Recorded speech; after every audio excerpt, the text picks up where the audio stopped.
Right around an 8-minute arrival at Lake Nona High School, 25-minute arrival at this time. So again, our advice to you with the uptick in lightning showing a dangerous and strengthening thunderstorm at this time that has gone tornadic. An active tornado warning now continues for the warned area. Over to Lake Nona High again within 24 minutes. We're showing also some rather strong winds now. Brooks, as we plot this out, we're watching the uptick in lightning, the uptick in wind. This is becoming a very, very dangerous storm. Yeah, this is a severe thunderstorm that has now become a tornado warned storm. This in effect until 10:45, and it's located right over Heritage Park and right over Kissimmee. So let's zoom in on this for the latest. You can see we've also got a severe thunderstorm warning down here by St. Lucie and Martin County. So it's really starting to expand in coverage across the area as far as the incidence of the severe weather. But just for reference, this is not far from Orlando. This is going to be roughly 13 miles south of downtown Orlando.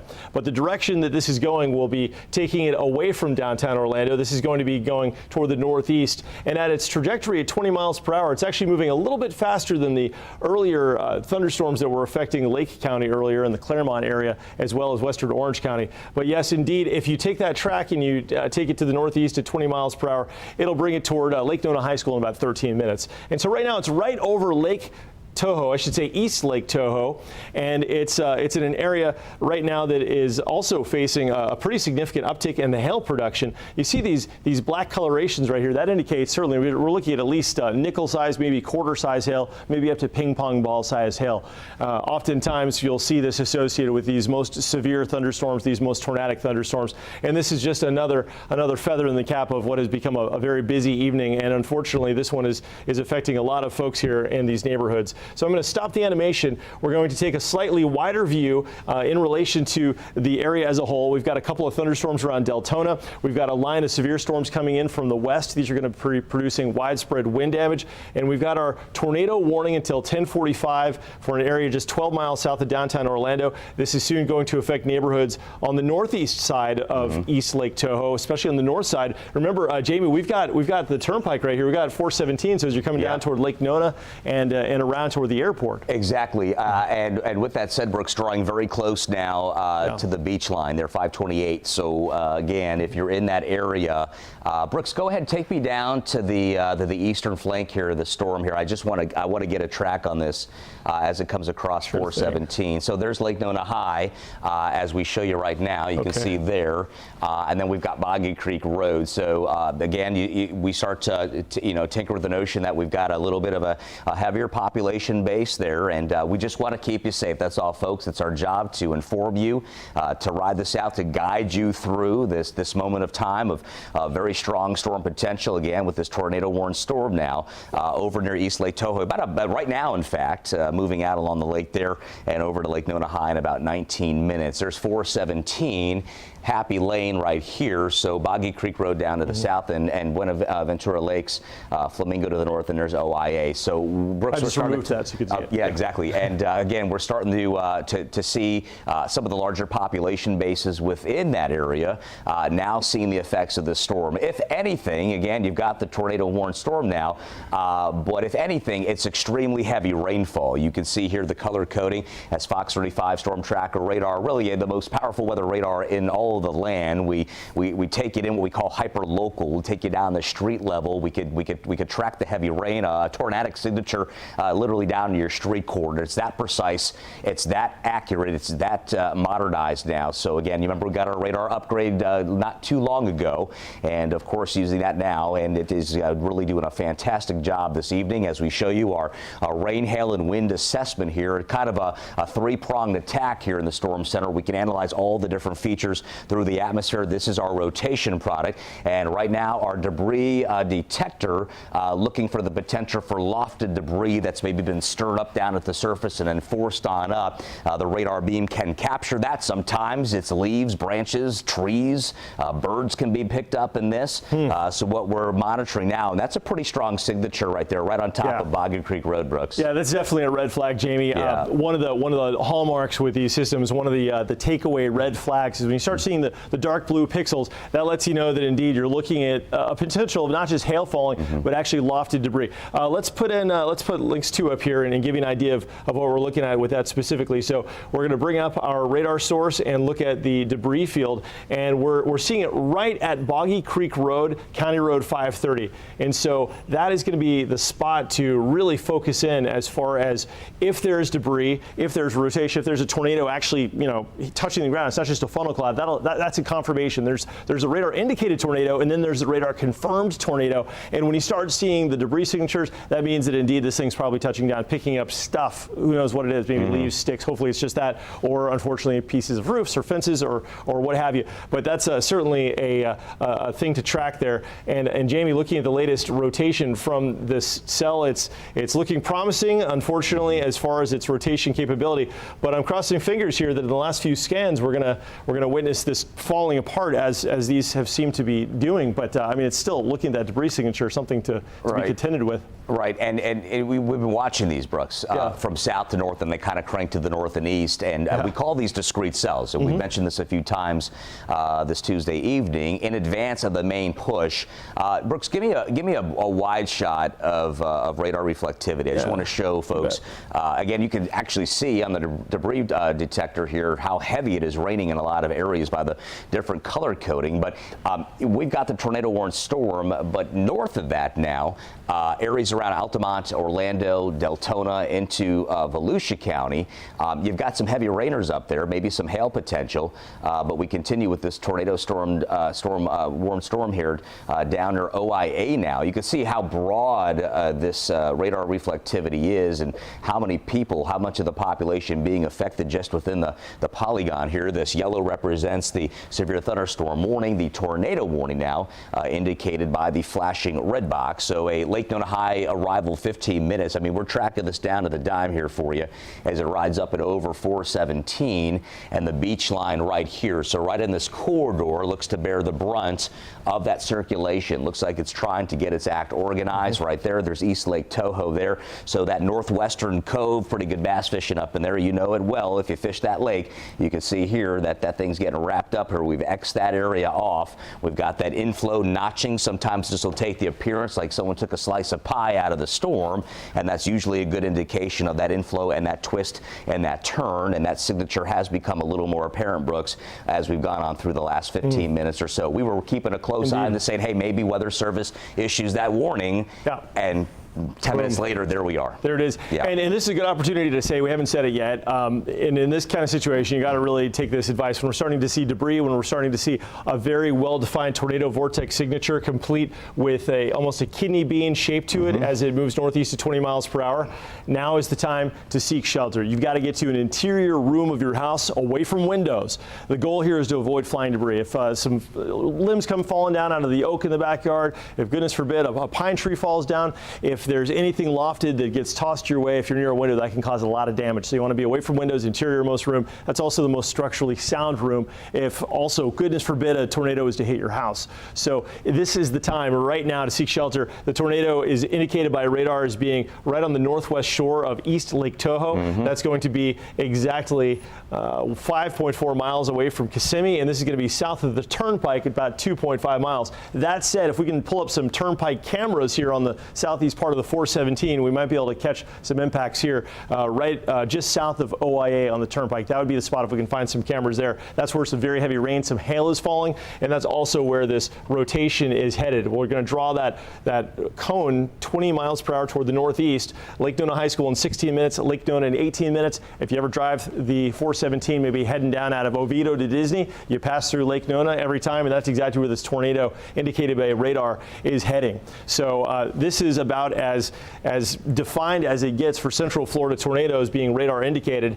And what we're also going to do is try and confirm this and see if there's any debris being lofted. And unfortunately, we're getting strong indications of debris being lofted right here between East Lake Toho and also in places like Boggy Creek Road, Tyndall Acres Road, as well as Cimarron Farms Road, North Point Boulevard. This is going to be where the worst weather exists right now with this cell. And so let's hone in on this once more. Here's Orlando, just for reference. I mean, this is getting real close to the downtown, but it's going to be heading toward the northeast, so it's going to be missing downtown, but it's certainly in our frame of view. And again, when you start to see debris on the radar like this, this is a sure sign that we've got a radar confirmed tornado now.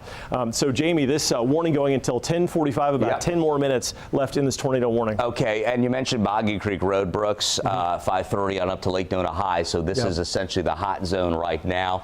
Here's 417 and then beach line up yonder. So that's what we're dealing with at this time, guys. It's again showing a very strong signature on our velocity scan, our storm wind product. You can see the uptick in lightning. We noticed the increase in lightning. That signifies typically a strengthening thunderstorm cell. We call those updrafts. Think of like a boiling pot of water within the confines of that individual storm, growing in overall height, growing in overall intensity. So that's where we find ourselves right now. Brooks drawing out a track here. I want to keep everyone safe. Down the line here, upstream of this thing, as it continues trudging through East Lake Toho there in Osceola County, there's Lake Nona High there in the scope, and about a 14-minute arrival. Then we go out toward the beach line from there, and the legacy of these storms have been very impactful, long-lasting. They're moving along the landscape 15, 25 miles per hour, somewhere on those bookends there, and they've come up from the south. So they're starting again. They started their rampage down south, moving north, now cranking off to the east. And I mentioned that legacy of the storms have been one that has been fostering an environment of overall intensity, maintaining its intensity as it comes across. And you can see we've got a little bit of a hail producer here. Looks about like 1-inch hail right here. This is our triple threat where we analyze rain, hail, and the wind, the gusty winds within the storm. So that's what we're up against right now. Looks like real strong hail potential.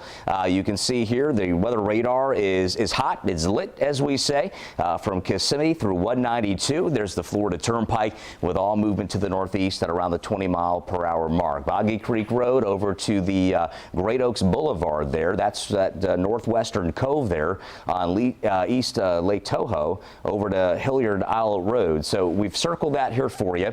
Want to let you know that's where the most impactful weather likely is, on the outskirts of that, fanning out extremely heavy rain. We've estimated the rainfall rates, the intensity that the rain is falling from the clouds at about 3 to 5 inches per hour. So if you think to our sweaty months around here, well, most of the year sweaty, right? But June, July, August, you get those dumping tropical downpours. I kind of liken the intensity to what we're seeing right there. And again, a really good look here showing our rainfall rate, 7.4 inches per hour. So that is what the radar is estimating at this juncture. And again, another look here from East Lake Toho to Boggy Creek Road.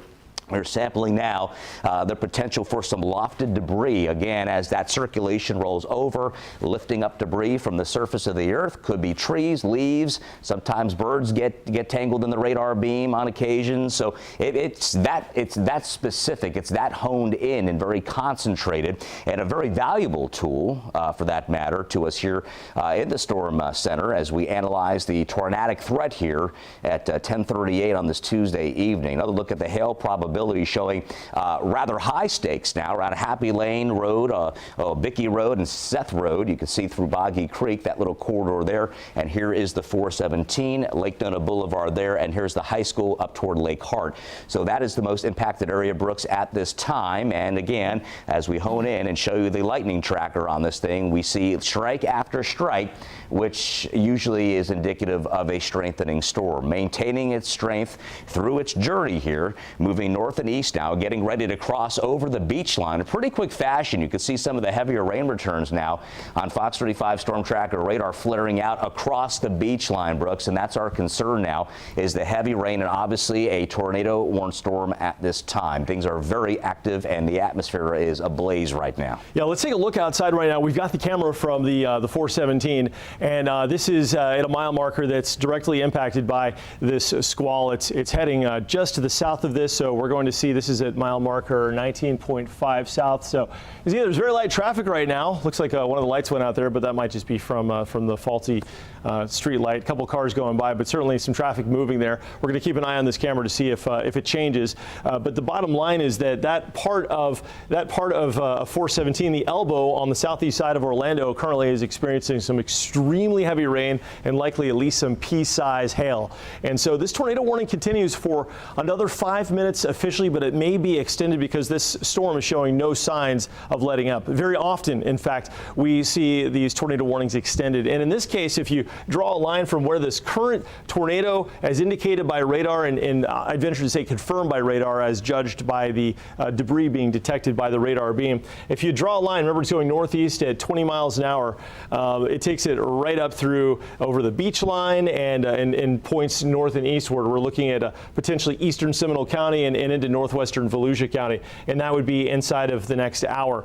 Big picture, we've got a lot of things in play right now. Very important to understand, this is the opening salvo, if you will. We've been calling them discrete cells. That's what happens. Here's the main line. These are the little storms that happen ahead of the line. Very classic setup. Once we get into the actual line of storms itself right here, kicking out of Tampa Bay, you can expect winds gusting later on this evening around, say, midnight, 1, 2 a.m., well over 60 miles per hour, and frequent cloud to ground lightning. But oftentimes the most impactful weather is what happens ahead of the main line. This is what's stealing the juice from the main line. It's getting a direct feed out of the southeast, very intense humidity and heat relative to the parcel of air aloft, and there are so many dynamics in the atmosphere. You see, we've got winds blowing at about 20 to 30,000 feet, well over 150 miles an hour, and as that air is lifted because of the spin of the earth, it starts twisting and you get a twisted cloud. The entire cloud starts rotating. That rotation is called a mesocyclone, and I want to tell you about that because our radar is detecting that. That's what this is right here. This is a shear marker, or it's detecting the mesocyclone. You've heard of Mesoamerica, right? It means little. It's a Latin and also probably before that a Greek word. That mesocyclone, that is the whole storm is spinning like a top, often results in lowering cloud bases, and in the middle of that you can see occasionally funnel clouds and tornadoes, and that's what appears to be happening right now on the northeast shores of Lake Tahoe. So let's go to look at the rainfall now and zoom into exactly where this is happening and where this storm is going, and also to take this moment to remind you to seek shelter if you can in this area, because this is the time to do so. And in this area I'm talking about is the Kissimmee region. This is going to be on the eastern shore of the northeastern shore of East Lake Tahoe, right around Boggy Creek Road. Let's go to the DOT cam right now, and this is going to be on the 417 and very extreme images. Let's take a look at that 417. Here's the rain falling. Apparently just moments ago it was even more intense, seeing that tractor trailer go by. This is at mile marker 7.6, and obviously raining. We've got a thunderstorm going on. Drivers there oblivious clearly to the fact that we've got a tornado warning. Oftentimes with tornado warned storms, even if you don't have a funnel, you can have winds easily gusting in excess of 80 miles per hour, and that's exactly what we could be seeing here according to our Fox 35 storm tracker radar. Look at that. We're getting an indication here just south of the 417 by about 2.9 miles of just that happening. I used to work in Colorado, and we'd get these wind events coming out of the mountains where the winds would gust over 70, sometimes 80 miles an hour, and they routinely flip over box trucks. Very easily to do so. They're top heavy. It's like a big kite, and that happens all the time. So if this 80 mile per hour core of the storm does indeed, regardless of the tornado, if this 80 mile per hour core does indeed make it over the turnpike, which it looks like it could inside of the next 10 minutes, and those semis are driving down the road, there are likely going to be some issues with semis flipped over in that area. So this is another example of what we've got to expect. And I know a lot of Jamie emergency managers are looking at this as well and trying to decide where to deploy the troops, if you will, as far as that goes. And we got an update on the tornado warning. An extension to 11:15 now. Yep, okay, so a new box. Yeah, yep, and a new warned area here. So Timber Creek High, 21 minutes, East River High School, just to throw you out some familiar landmarks in the path of this dangerous storm within roughly about 20 to 30 minutes. Northeast movement at roughly about the 20-mile mark there. So we drop that down. You can see the track on that now. Want to look ahead, all right? We know what's happening here and likely maintaining intensity integrity and intensity as it lops on over past the 528 along our beach line. Those of you in the Bithlo and Christmas area want to say take your safe place or think about getting there pretty soon, as this is moving your way. Again, not breaking any speed records this evening. And I mentioned earlier the rain we had, the squall line that came racing through on Saturday. Just to compare and contrast, those storms moving at a brisk 50 to 60 miles per hour. These are a little bit slower at 20 miles per hour. So as they move along, they are jumping a tremendous amount of rainfall. Those of you underneath this canopy of rain, East Lake Tahoe over to Kissimmee, there's 192 in the Florida Turnpike. Things easing now out of Kissimmee. We'll see what this little appendage does here near the northern flank of that, just south of Lake Buena Vista toward Falcons Fire Golf Course and into the Campbell area. Here's Kissimmee for you. So rain easing there. We'll see if this connects to dots in that direction. 192 through the Florida Turnpike, and again, East Lake Tahoe. Boy, let's just talk about a major contribution to the water in the lake this evening. It is dumping buckets out there right now. A look at the velocity scan shows on that soon here. It looks like it's, Brooks, correct me if I'm wrong, does that look like it's over? Is it over the lake right now? It's over the northeastern portion of East Lake Tahoe, just north of Narcoossee. Yep. Oh, that's fascinating. Boy, we've seen a couple of these types of spinners this evening. All right, so as that continues moving along around Lake Nona High, those of you that live near East Lake Tahoe in this area around Boggy Creek Road, County Road 530, and of course Narcoossee, this seems to be kind of what I'd like to call the hot zone now. Again, if you don't have the gusty winds, bottom line, you're probably going to get this shield of extraordinarily heavy rainfall. We liken it to kind of that downpour during the sticky months here in Central Florida. Your June, July, August rains, you know, the summer rains. When it rains, it pours. Well, we've got that component in the forecast this eve. Again, with that northeast movement, a lot of areas starting to pick up some rainfall now.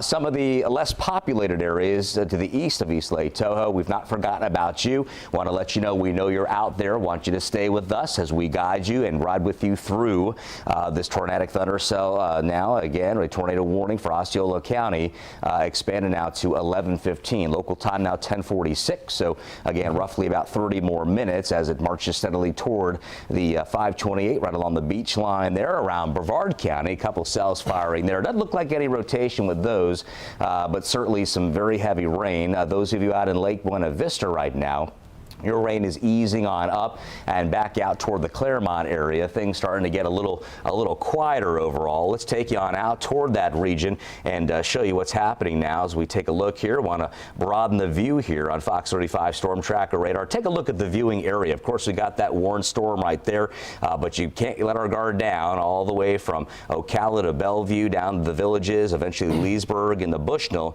You can clearly see we've got that line of weather coming on in. And Brooks, to me, that looks like a damaging wind type scenario with that. So kind of a double-pronged attack tonight, right? We have the discrete cells from the south cranking north and to the east, and now we're going to focus our attention once these hopefully die away with this warned area here with the tornado warning approaching the beach line. We'll start to focus our attention on this because we always say, hey, wait, there's more. Well, there is definitely more here loading on up. So Dade City, Spring Hill, Pasco Hernando County, Pinellas County, Hillsborough County, drawing out at what we call the squall track, just to give you a looking glass as to where this is likely heading. Look how broad it is. So everybody is going to get a taste of this as it moves steadily to the east, cranking along good 40, 50 miles per hour. So if you're familiar with areas along the I-4 corridor, the Mango area, St. Leo, down into Sumter County now, part of our Fox 35 viewership. I want to say good evening to you. We're watching and scanning your sky, Sumter County. You're going to get in on the mix here while your rain has eased up a little bit right now. This is coming your way. We'll be in Bushnell in about 5 minutes time, Webster 12 minutes, and Coleman 5 minutes out right along the I-75 corridor. Again, we continue with the tornado warning now, a tornado warned storm, Osceola County, 11:15 for an expiration. Again, the legacy of these storms, they die off, they come back, all right? They come back from the dead, so we got to keep our eyes on this one, in particular with the heavy rain threat and showing a decent signature here on the rotation scan. So Brooks, again, what we're dealing with is a scenario that we certainly were watching all day long. The approach of these discrete cells from the south cranking northbound. That scene has come to fruition. Now we'll focus in on that squall line entering the west central peninsula. Yeah, that's right, Jamie. And that squall line coming to the west central peninsula is going to prove formidable later this evening, and it could result in some significant power outages, as that essentially is like the squeegee, right? If you're cleaning opening windows to just wipe all the humidity out and stabilize the atmosphere for the rest of the night. Once that moves through, we're good to go for the night, but it's going to take most of the night to get here. That said, I've zoomed back in over that tornado warmed cell, the tornado warning over the Osceola County area. This is just south of the 417, and it's detecting winds of about 70 miles per hour, and that's consistent with what we're seeing with this triple threat. That's what this is. This is that triple threat. And so whether you're talking about a tornado, and in this case we are just south of 417, we're also looking at straight line wind gusts in excess of 70 miles per hour. That can have significant impacts on the southeast corner of the turnpike of the 417 with Mack trucks going by and all of that, not to mention the neighborhoods. So zooming in now, we're going to talk about the potential for debris and also an opportunity to remind you that if you're in the path of this storm, to seek shelter. If you're in Lake Nona, go to the interior room of your home or your place of business away from windows. That'll be the safest bet for you to fend off of any kind of debris that may be flying around out there. And speaking of debris, if there's good news in this, and I think there may be a little good news right now as the latest scans suggested that perhaps that couplet where the winds were joining and spinning may be weakening a little bit, is we're not seeing those debris signatures as defined as we were on the western shores of Lake Toho. And then again, as this circulation moves over water, as often is the case in what we saw earlier on Lake Minnehaha over in southern Lake County, oftentimes the funnel gets pulled back into the storm before experiencing the friction of the adjacent land with the trees and the homes and all that stuff. That friction can spin things up really quickly when otherwise they would not. And so we got to watch that on the northeastern shore of Lake Toho, even though things right now may be cooling off just a little bit. Jamie, we are tracking this right now. This storm warning now has been extended. It's in effect until 11:15. Real quick, looking at this, the National Weather Service saying that the heaviest stuff is just south of the Orlando International Airport property line. Exactly. That's interesting. Exactly. We've got some DOT cams, Brooke. I want to take you out to the 417 right now as we are experiencing very heavy rain. Mile marker 19.5. Traffic right now flowing smoothly at this juncture. So, but again, it's the threat of a very heavy rainfall. Once you come back, guys, take a look at me here on the weather wall. I want to hone in on a couple areas now around the 417 with Fox 35 storm tracker radar. Again, the beach line, you can see that right in through here, and this storm moving northeasterly to roughly 20 miles per hour. So that area we just showed you there out along 417, approximately right about here, as we showed to you now around the Lake Hart. There's Lake Nona, Moss Park Road. Again, this feature, this storm, this tornado-warned storm now is moving off to the north and east at roughly 20 miles per hour. So as we take another vantage point here, I want to take a look at where this thing, we know where it is, but where is it going, and to see if anyone's in the line of fire with this thing. So we'll draw out the track from the head of the storm here in that northeasterly motion. We'll put it down at about 20. So generally between Bithlo and 528, again, a little more open space, a little more grassy, wooded areas there.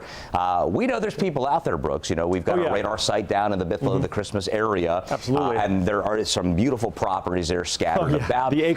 acreage. The horses. The stables, all of the it. stables, the dirt bikes. I love that aspect of it. Four-wheelers. Yep, exactly. We know the folks are out there. While we may not show a large population base, I want to let everybody know that we are committed to riding this out with you. I always tell you, every day, I want to make it clear, we are literally always watching and always tracking. So we've not forgotten about y'all out in the more open rural areas. We know you are there, and we are glad you are joining us here this evening in the Fox 35 Storm Center. So, Brooks, we continue northeast, move in at 20. We'll see who gets us down the line, but maintaining current strength and integrity of the system right now, the storm right now, just kind of trudging along here along 417. We've got a DOT cam right now showing extremely heavy rain in the path of this storm. This is on the southeast corner of 417. Oh, wow. That looks like a snowstorm. Look at that rain come down. There's infrared lighting, which is helping to make it look brighter than obviously it is there from the rain coming in. But you can see traffic moving along. This is 417, a mile marker 17.9. And it goes without saying it's pouring. See people with the flashing lights on. You see that in Florida, reserved for only the heaviest rain where it's blinding. And for these folks, this is now in the general vicinity in the region of this radar indicated tornado warning and a tornado warning that earlier indeed was producing radar indicated anyway debris. So there's a possibility that at the very least we're going to see extremely high wind gusts along the turnpike, and that could certainly result in some of the semi-trailers flipping over. I want to show you this right now. I mean, this is just something to remark at. This is the 417, and if you want to go back to that DOT cam, if you see it flashing there, guys in the director's booth, but this is the elbow. This is the southeastern elbow as you're coming down around and heading through Lake Nona, and the rotation where this possible tornado is right here. It is located it's about, I don't know, almost 3/4 of a mile, almost a mile to the southeast of there, and it looks like it may just miss it. It may pass just on the edge of it, but it is going to impact the beach line. So the beach line, once you get just east of 417, I'm talking like after the first toll booth, you're a couple miles down the road. In fact, to give you a reference point on that, if this is 417, that tornado, the radar indicated tornado, is going to pass just 3 miles eastbound on the beach line, passing over there. So if you've got semi-trailers, Mack trucks, they're possibly going to flip over because, again, our triple threat, this is a very powerful feature exclusive to Fox 35 Storm Tracker radar, is featuring 1-inch hail, half-inch hail, and wind gusts in excess of 70 miles an hour.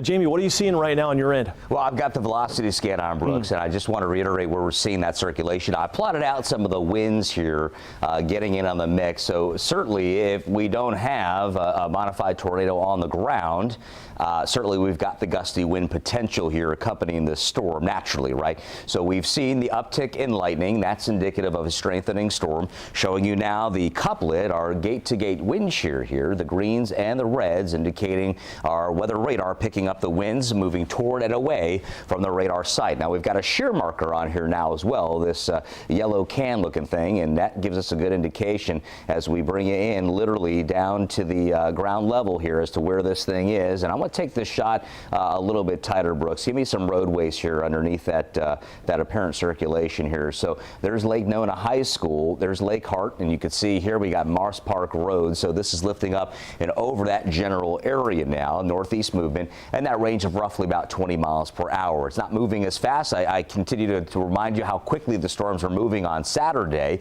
at 50 to 60. Now this is certainly, I'm not downplaying it, but again, a little bit of a slower storm motion now. Yeah, that's at about Lake 20 Hart. miles per hour. Lake Hart right there. Lake Hart, yep. So again, right on top there as we show the velocity scan. And Brooks, the hail within this, we were showing a lot on the hail detection feature on the radar. Yes. I'd like to take a look at that if we can, and again, bring the folks up to speed on that, as that is certainly a threat. We also have an active, looks like a new severe thunderstorm warning there for Polk County out near Lakeland. You see Brandon there, and then lopping over into Polk there along I-4. So we'll have an eye on that. But as we talk about the hail probability, quite possible, the probable, as this storm has maintained its current intensity. And actually, it has intensified a little bit. You could tell with the uptick of the lightning and the production of hail.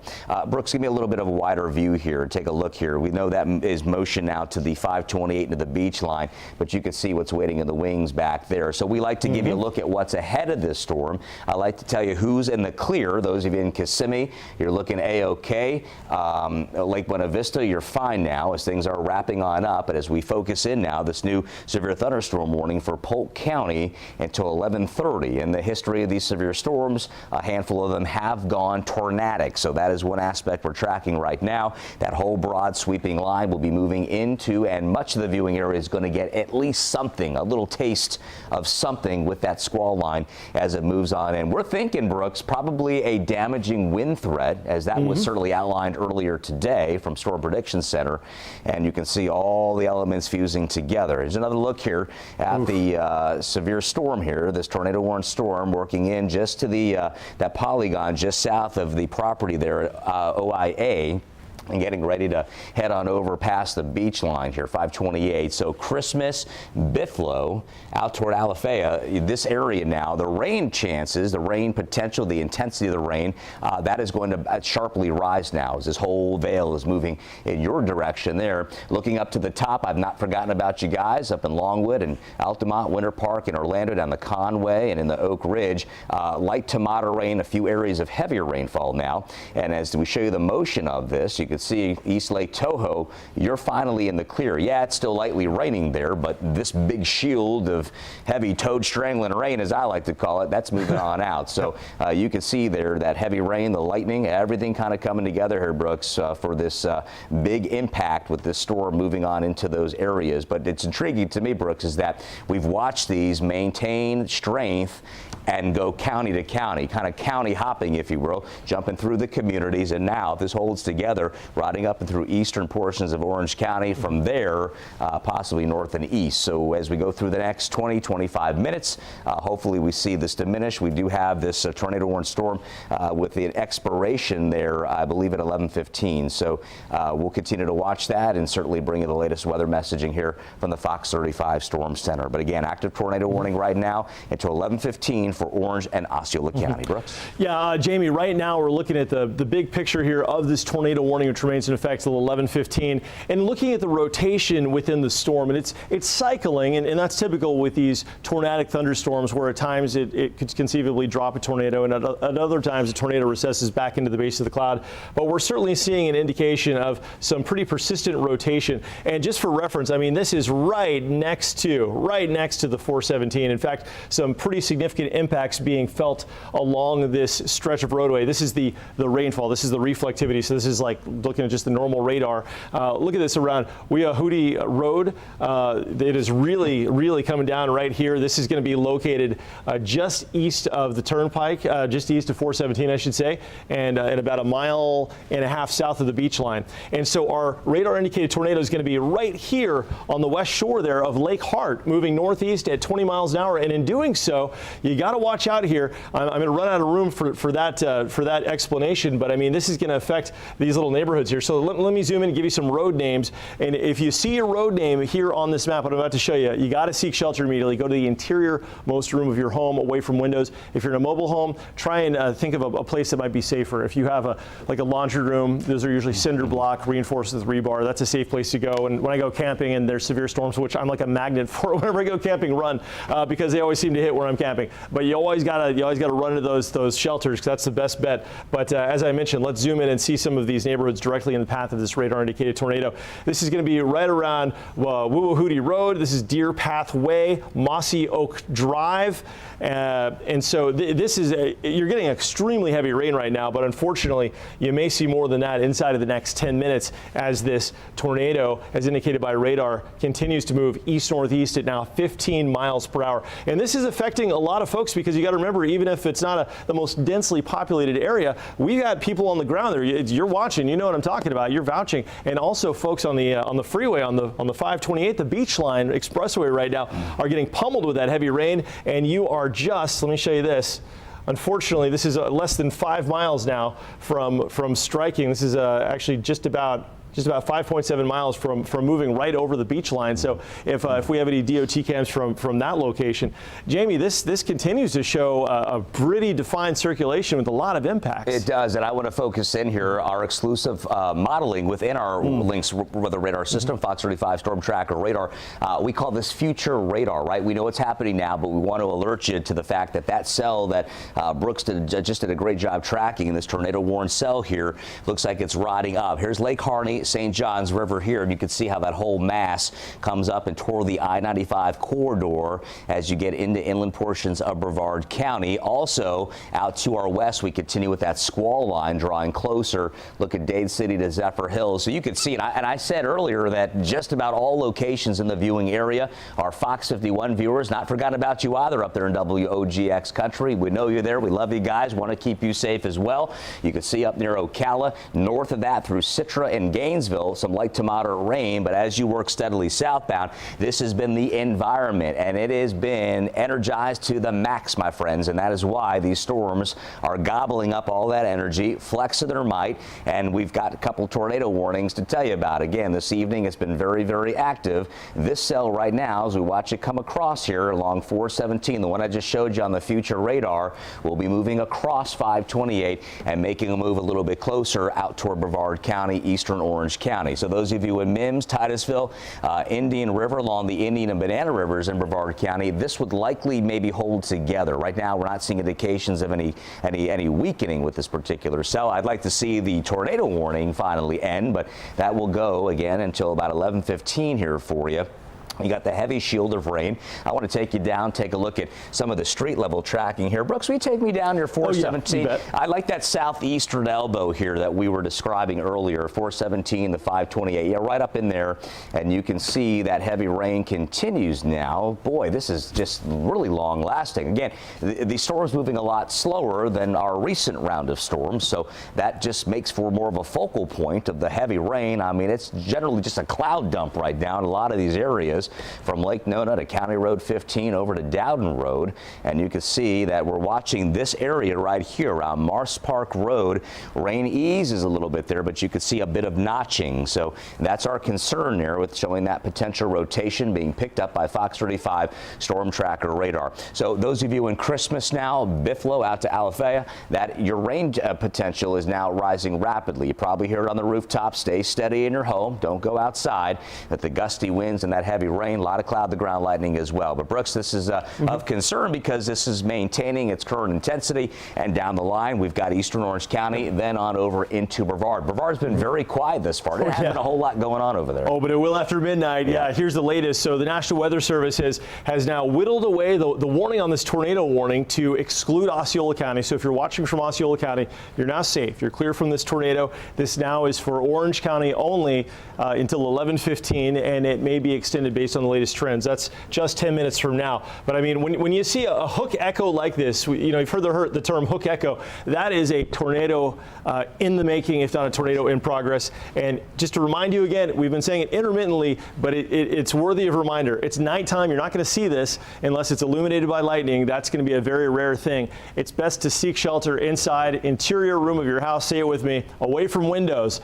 It's very important, because even if you don't get a tornado out of this thing, you're going to get winds gusting over 80 miles per hour as potential. We've already seen gusts well over 55 miles an hour. That can break limbs, literally toss them into your house. If you're near a window, that's flying glass. But I wanted to explain or show one thing, Jamie, to the viewers, and this is the latest from the National Weather Service. They very, very aptly observed that we've got the tornado threat now, but we're also going to be watching this line coming out of the Tampa Bay region for a more widespread outbreak. They're calling it, and it's a meteorological term, but I'm going to share it with you because, we're all about the full disclosure. Say it together. This is called a quasi-linear convective system, QLCS, and it's a mouthful, but I wanted to say it because this is a description of what we're going to be facing. When you hear the term QLCS as applied to a storm line, it's an acronym for a big old word, but it basically means that in any one of these little Boeing structures, you could have winds gusting in excess of 60 miles an hour, and at the elbow of these little Boeing lines, you can get tornadoes. And so those quasi-linear, right? It's not a full line, it's a quasi-linear line.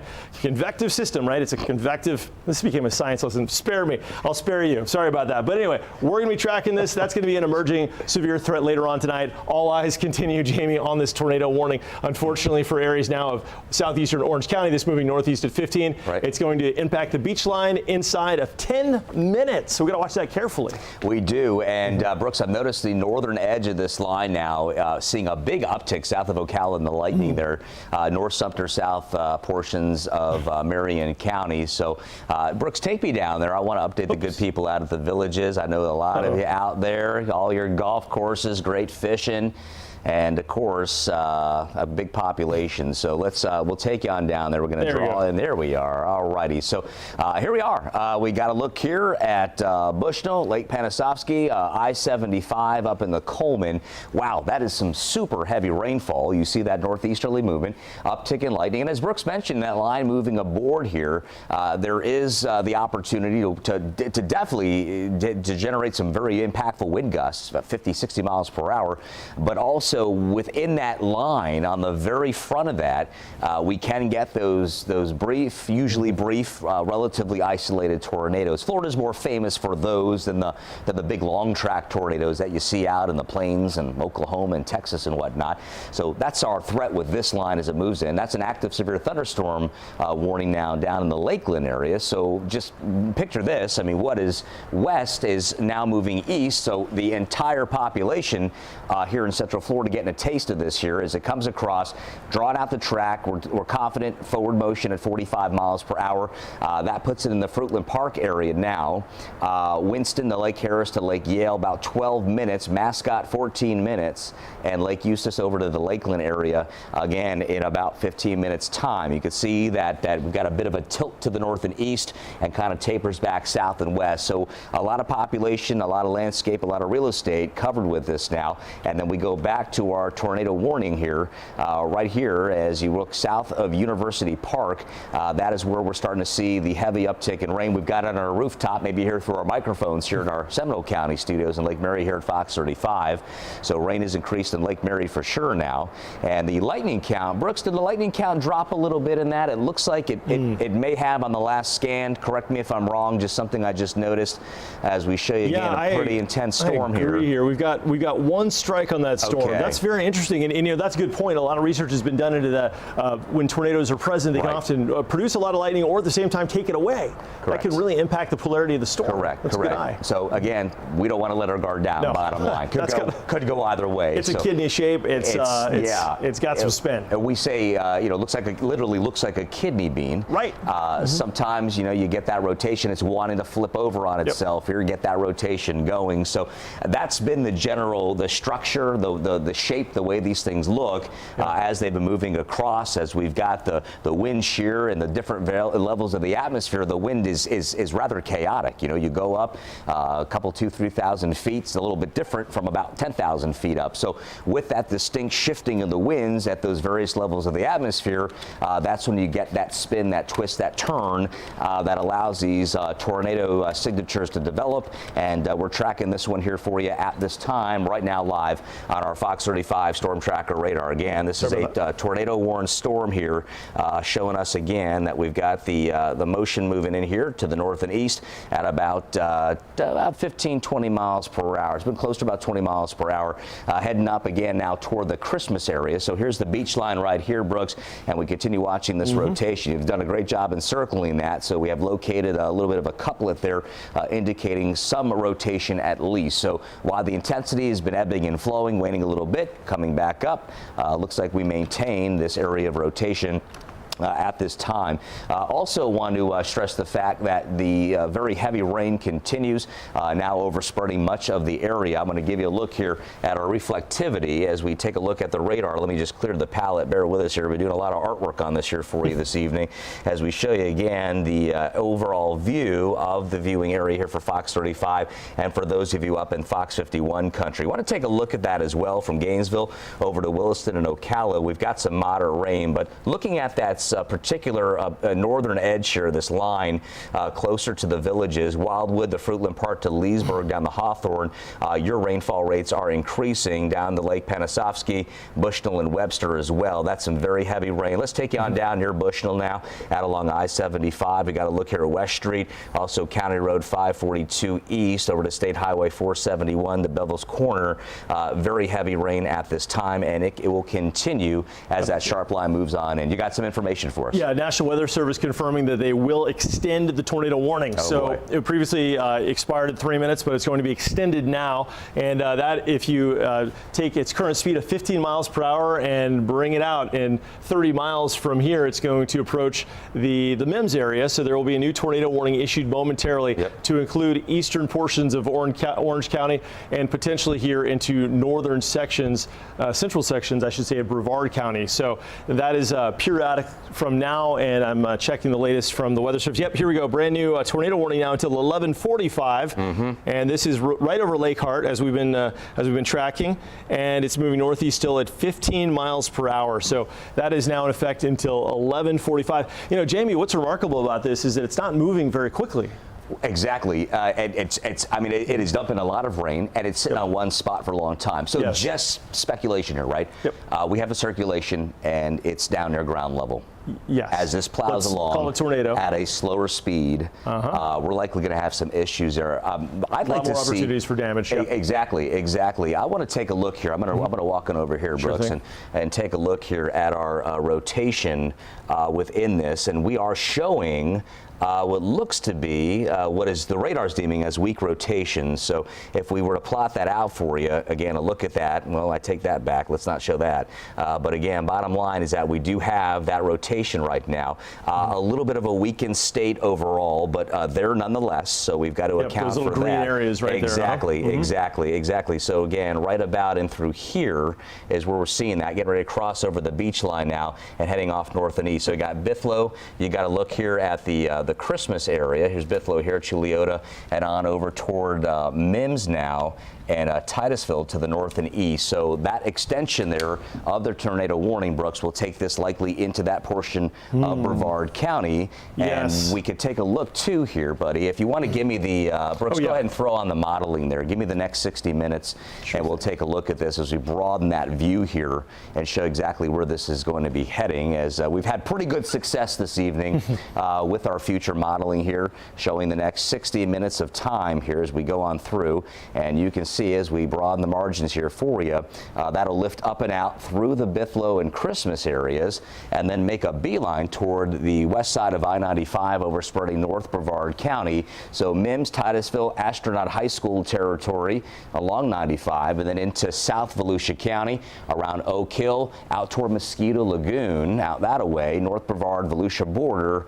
That is going to be an area that will likely get this storm. The modeling honing in and showing us that track here over the St. Johns River Basin, very close to Lake Harney, and that'll continue moving up into northern Brevard County, South Volusia County. You can also see what's waiting in the wings out to the west there, and that is that tremendous line now, a squall line as we call it in weather. That is moving on, and Brooks, a great explainer about the nature of these lines, the threats we find, the damaging wind threat, and at times there can be isolated tornadic spin-ups, very brief. I mentioned earlier that Florida's a little more famous for that type of tornado versus a full-blown EF4 or 5 on the high plains, but nonetheless that is coming toward us. Track on that will be in Groveland, roughly about 13 minutes. It's moving really fast too, 45, 50 miles per hour. Leesburg 4 minutes, impactful rain coming to you, Mascot about 8 minutes, Brooks. Yeah, and you make a really good point, Jamie. Oftentimes with these thunderstorms that are loners, they go way out ahead of the storm, like the one we're zoomed in on right now. These can have the most impactful tornadoes. These can be EF1s, 2s, 3s, very rarely 4s and 5s, very rarely here, but still that's a potential that you could have big, strong tornadoes. But what you typically see with storms that are in a line like this squall line that will be moving into our viewing area periodically are the weaker variety, right at the elbow of where these bow echoes are. This bow echo, by the way, heading for Lakeland, it's shaped like a bow, like a bow and arrow. That is heading east, and that's going to be where you see the winds at 50 or 60 miles an hour for widespread damage, and that's going to be along the I-4 corridor. But it's right on the elbow of these where you can have a little bit of a spin up, and so you find the elbows, and that's where you have to look for those one or two spots where you might get a EF0 type of tornado or EF1, just a real brief spin up, really a whirly whirl, but still enough to cause some problems. But the big story locally continues to be this in southeastern Orange County, a very well-defined tornado vortex signature in a kidney shape. This is as textbook as it gets. This is a very dangerous storm. This is not an exercise in what if. This is actually happening right now. And using our radar tools, we can see very clearly with Fox 35 Storm Tracker radar that it is still spinning, and we've got a radar indicated tornado right now. If there's a DOT cam in this area, back there in the director's booth, guys, you've been wonderful finding those for us. If you can find one on the beach line here, the Florida DOT cams, that rotation, that possible tornado is indicated by radar is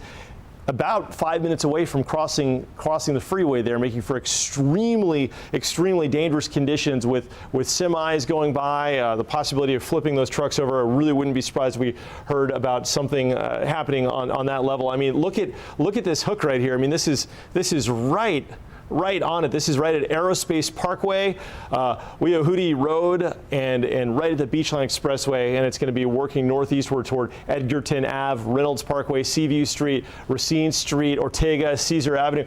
If you live in these places off the beach line in eastern Orange County, seek shelter immediately. You've got to find an interior room of your home away from windows where if there's flying debris, you're going to be insulated by walls around you. And it's recommended that you find a bathroom, an interior bathroom maybe, or maybe a master closet where you can walk in there, bring the family. And you know, if you got kids and you got a bicycle helmet laying around, you might as well just pop it on their head. That gives them just a little bit of an extra protection in case there's an unforeseen circumstance there. But that continues to be, Jamie, a pretty serious hook echo. Yeah. And all indications suggest that there's a tornado inside of the cell and it's affecting people right now. Yeah, and you know, I likened it earlier to kind of like someone took a slice out of a pie, right? That notch that we look for. Yep, that's right. With that inflow in there. So that actually, to me at least, that's one of the strongest returns we've seen. Yeah, that's a stout. That's a stout cell right there. That's a supercell thunderstorm. It is most dangerous kind. The whole thing's rotating like a big top, and from underneath that, you get that little mesocyclone, and it's a lowering of the clouds, and you can get a tornado right there. Yep. Moving now again, Bithlo, your rain is out of sight right now. Those of you, though, I want to just do a little track here and show you. Those of you, you got me? All right, sir. Thank you very much. Very courteous. As we take a look, you can see we've got areas now in the clear. Brooks, take me to the western flank of the storm here. I just want to tell everyone that you're in the clear out to the west of this thing, moving along after you just got a power washing out at the house, wherever you're located tonight. You can see the hook echo there that Brooks was explaining. This is getting ready to launch right over the beach line, the 528 northern canopy of this warned storm area. The polygon now just kind of nudging on into Bithlo at this time. Those of you at Lake Nona High School, Lake Hart, Lake Nona, County Road 15 out to OIA, still a very concentrated veil of heavy rainfall now. Our rainfall rate measured anywhere from 4 up to 7.5 inches per hour, and a live look at the area DOT cam showing us this stat. I mean, you can clearly see what's going on now off to the side of the screen. Extremely heavy rainfall. A lot of these images coming to us from the beach line, from that southeastern elbow, that drop in the 417 through Seminole and Orange County. So the outlook now for rotation, as we show you just south of the beach line, right at Transport Drive, and there's Amsterdam Drive. So you can see the area now that we are watching. A lot of areas of commerce over there. There are some residences. We know you're out there. We're live tracking that for you, but the outlook again showing us that we do have some rotation at what the radar is deeming as possibly weak, but radar reflectivity showing a very strong signature of that hook echo this time, Brooks. Yeah, indeed. Let's take the DOT cam of the 528 there. It's on the top right of your screen full if we can, because that's about to experience the full wrath of this storm as it's running up. You can see the rain pouring down, traffic still moving. Folks there driving probably unaware that there's an impending tornado about to cross over the Beachline Expressway, the 528 heading east or west. And hopefully it's a rotation that's in the clouds that hasn't made it all the way to the ground. Maybe it's a funnel cloud. Maybe the storm itself is rotating. But when you see a notch like that and all the indications under a tornado warning, it's a pretty good likelihood. This is going to be right along the beach line. Aerospace Parkway points north there. There's a little industrial park there. That's what we're looking at there. And this is right at the intersection of State Highway 13. So it's going to be crossing over in that direction. And we're going to be watching these cameras in the top right of your screen as we radar track and keep an eye on them with you and see if anything was to pop up out of the ordinary, maybe a mighty gust of wind. And that would be the typical thing. You'd see just a big gust of wind. Sometimes you'd see trees just getting pushed down on the side of the freeway. And goodness forbid if a semi-truck goes by, right? So we're watching that very carefully. We're watching that triple threat. We're watching the reflectivity, where you're seeing the radar beam reflect off of those hailstones and reflect off of the rain. And in the latest scans, I mean, this possible tornado is located right along the beach line, and this is going to be right before State Highway 13. If you're in the Edgerton Ave area, this little neighborhood here, we're going to zoom in, give you some streets here. So at least if you're in this area watching, maybe you're at work right now, maybe you're working from home, maybe you're working at the plant. Hampshire Ave, Seaview Street, Sheldon Street, Starry Street, Edgerton Ave. These are places you got to take it inside, because this is a tornado that's located located just southeast of downtown Orlando, about 16 miles, and it's heading to the northeast. This is going northeast at 15 miles an hour. It's crossing, as we speak, the beach line, and it's heading in the general direction of Bithlo. It's set to be in Bithlo in about 20 minutes from now. Bithlo is right here, so actually Bithlo, you may, and I'm hoping, I'm rooting for you here, that this stays over maybe the Wekiva River area and not so much in your neck of the woods. But yeah, that's Bithlo. So Bithlo, actually, Jamie, you may miss this, right? So we're right on the edge of this thing. Yeah, and I'm running now what we call the next 60 minutes model, Brooks. So over the next hour, tracking that cell, you can see that it does work right into North Brevard County, right around the Indian River. Kind of skirts just to the west there of Titusville, Max Brewer Bridge right there on the Indian River, and continues kind of just moving across I-95. And then we focus our sights here on the big Squall line now that's moving across. So through about just into the midnight hour. Yep, as we go into our Wednesday.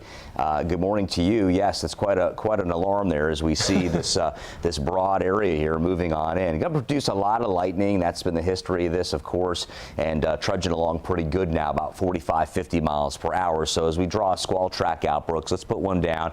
Those of you in the villages, you still are in the real maxed out area, very heavy rain that continues down into the Zephyr Hills and into Lakeland. But the good news is this is moving so darn fast that we'll have a tendency of not clearing entirely, but the rain rates will begin to sink down, right? Things are going to calm on down. So that's always a good aspect, a little silver lining to look forward to. Stay inside, though. The cloud-to-ground lightning strikes, I mean, we're registering hundreds now.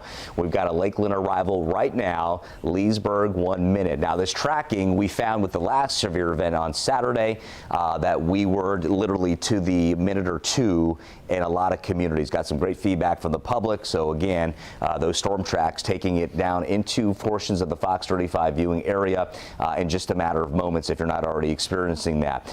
There's a look at Wedgefield down the Reynolds Parkway and the beach line, and that, Brooks, is one mighty notch right there. That is sick. Let's take a look at the Fox 35 Storm Team Thunder truck right now, full screen on the bottom right. Look at that rain falling. Can we take that full? Yes. So they're driving down. Where are they driving? Do you guys have an idea? Can you let us know? Is that the 528, or is that a state highway? That's got to be. Oh, you know what? He's actually in Sumter County. Oh, is he? Yeah, so that's the Squall line coming. Line. Yeah, so that's what we can expect here in about 2 hours. Okay. Look at that rain come down. Incredible. So it just gives you an idea of Let's take a look at that. And that's not inside of the tornado warning. That's inside of the Squall line coming our way in Sumter County. So that's very telling. Oh yeah, sorry about that, Jamie. No problem. No problem. Okay. Yeah, let's take you in the Sumter. Yeah, crazy rain right now. Bushnell, Webster, Coleman. Things actually easing in Bushnell now. While it's still raining pretty good, but do keep in mind that we've got action out along 41 towards Spring Hill here that also is starting to rear on up and will begin to push your way as well. Look at all the lightning just kind of snaking through this area now, and as we give you a little bit of a different look here, I want to broaden the view here and just keep it in this area. Big time lightning strikes now, Brooks. Lakeland, Polk County, western edge there of 4 leading in the 75. Tampa looks good. If you know anyone out in Tampa, breathe a sigh of relief. Their weather has improved big time, but it's now this line here that's rearing up villages, Florida Turnpike. There's a look at Groveland as you get into Lake County. So eventually all this will be moving on through. And of course, we do anticipate the potential for more warnings, whether they be severe thunderstorm warning, which is a little more likely in this scenario. It's going to be straight line winds. But again, we've both been talking about the potential for isolated tornadoes along this jagged line. It's happening, and it could happen again. So that's what they're monitoring. I don't often root for squall lines to come through, but once that gets in here, that's going to reduce our tornado threat. Absolutely. So that's good news. Winds beginning to shift direction, becoming a little more what we call unidirectional, right? Yeah, One I like direction. that. And when that happens, it just kind of plows across. You don't get that rotation, but the damaging wind threat can still exist along that boundary, at least on the eastern edge of that. Back through here, though, we'd see the vast improvement in the weather. Well, we're looking at that tornado warning right now across eastern sections now of Orange County. This continues to be a major story. This is a radar-indicated tornado with a tornado warning in effect until 11:45, another 15 minutes. The rotation now has this right over the Beachline Expressway. In fact, it's probably passed over the Beachline Expressway. I'm kind of keeping an eye on the monitors there to see if we have any pictures from that area coming in to us live. But I want to show you a neighborhood that's going to be directly in the path of this tornado. If you live here, you have less than a minute to seek shelter from this radar-indicated tornado. This is going to be in the Wedgefield community, all right? So if you're watching watching from Wedgefield, it's pouring. It is not time to look outside. You got to get to that interior room of your home, away from windows. Turn up the TV so you can hear the warnings. This is moving at 15 miles per hour, so it's really not moving that fast. It's moving at a very, like, slower than you drive in a school zone, so this is not taking its time. It's not going to be in and out in 30 seconds. It's going to be a real slow onset and progression, but if you're watching from Caesar Ave, Ortega, Nettleton, Maxim Parkway, Macon Parkway, Moorgate Street, Meredith Parkway, here's State Highway 520, and just for reference, the beach line is right here, 528. The tornado is indicated by radar right now. It's going to be right over this neighborhood where Reynolds Parkway is, Edgerton Avenue, Seaview, and Racine Street. You've got to be in an interior room. I mean, this could be right now an active tornado, and let's see if we see debris. Oh, I don't like the look of this, Jamie. Look at this.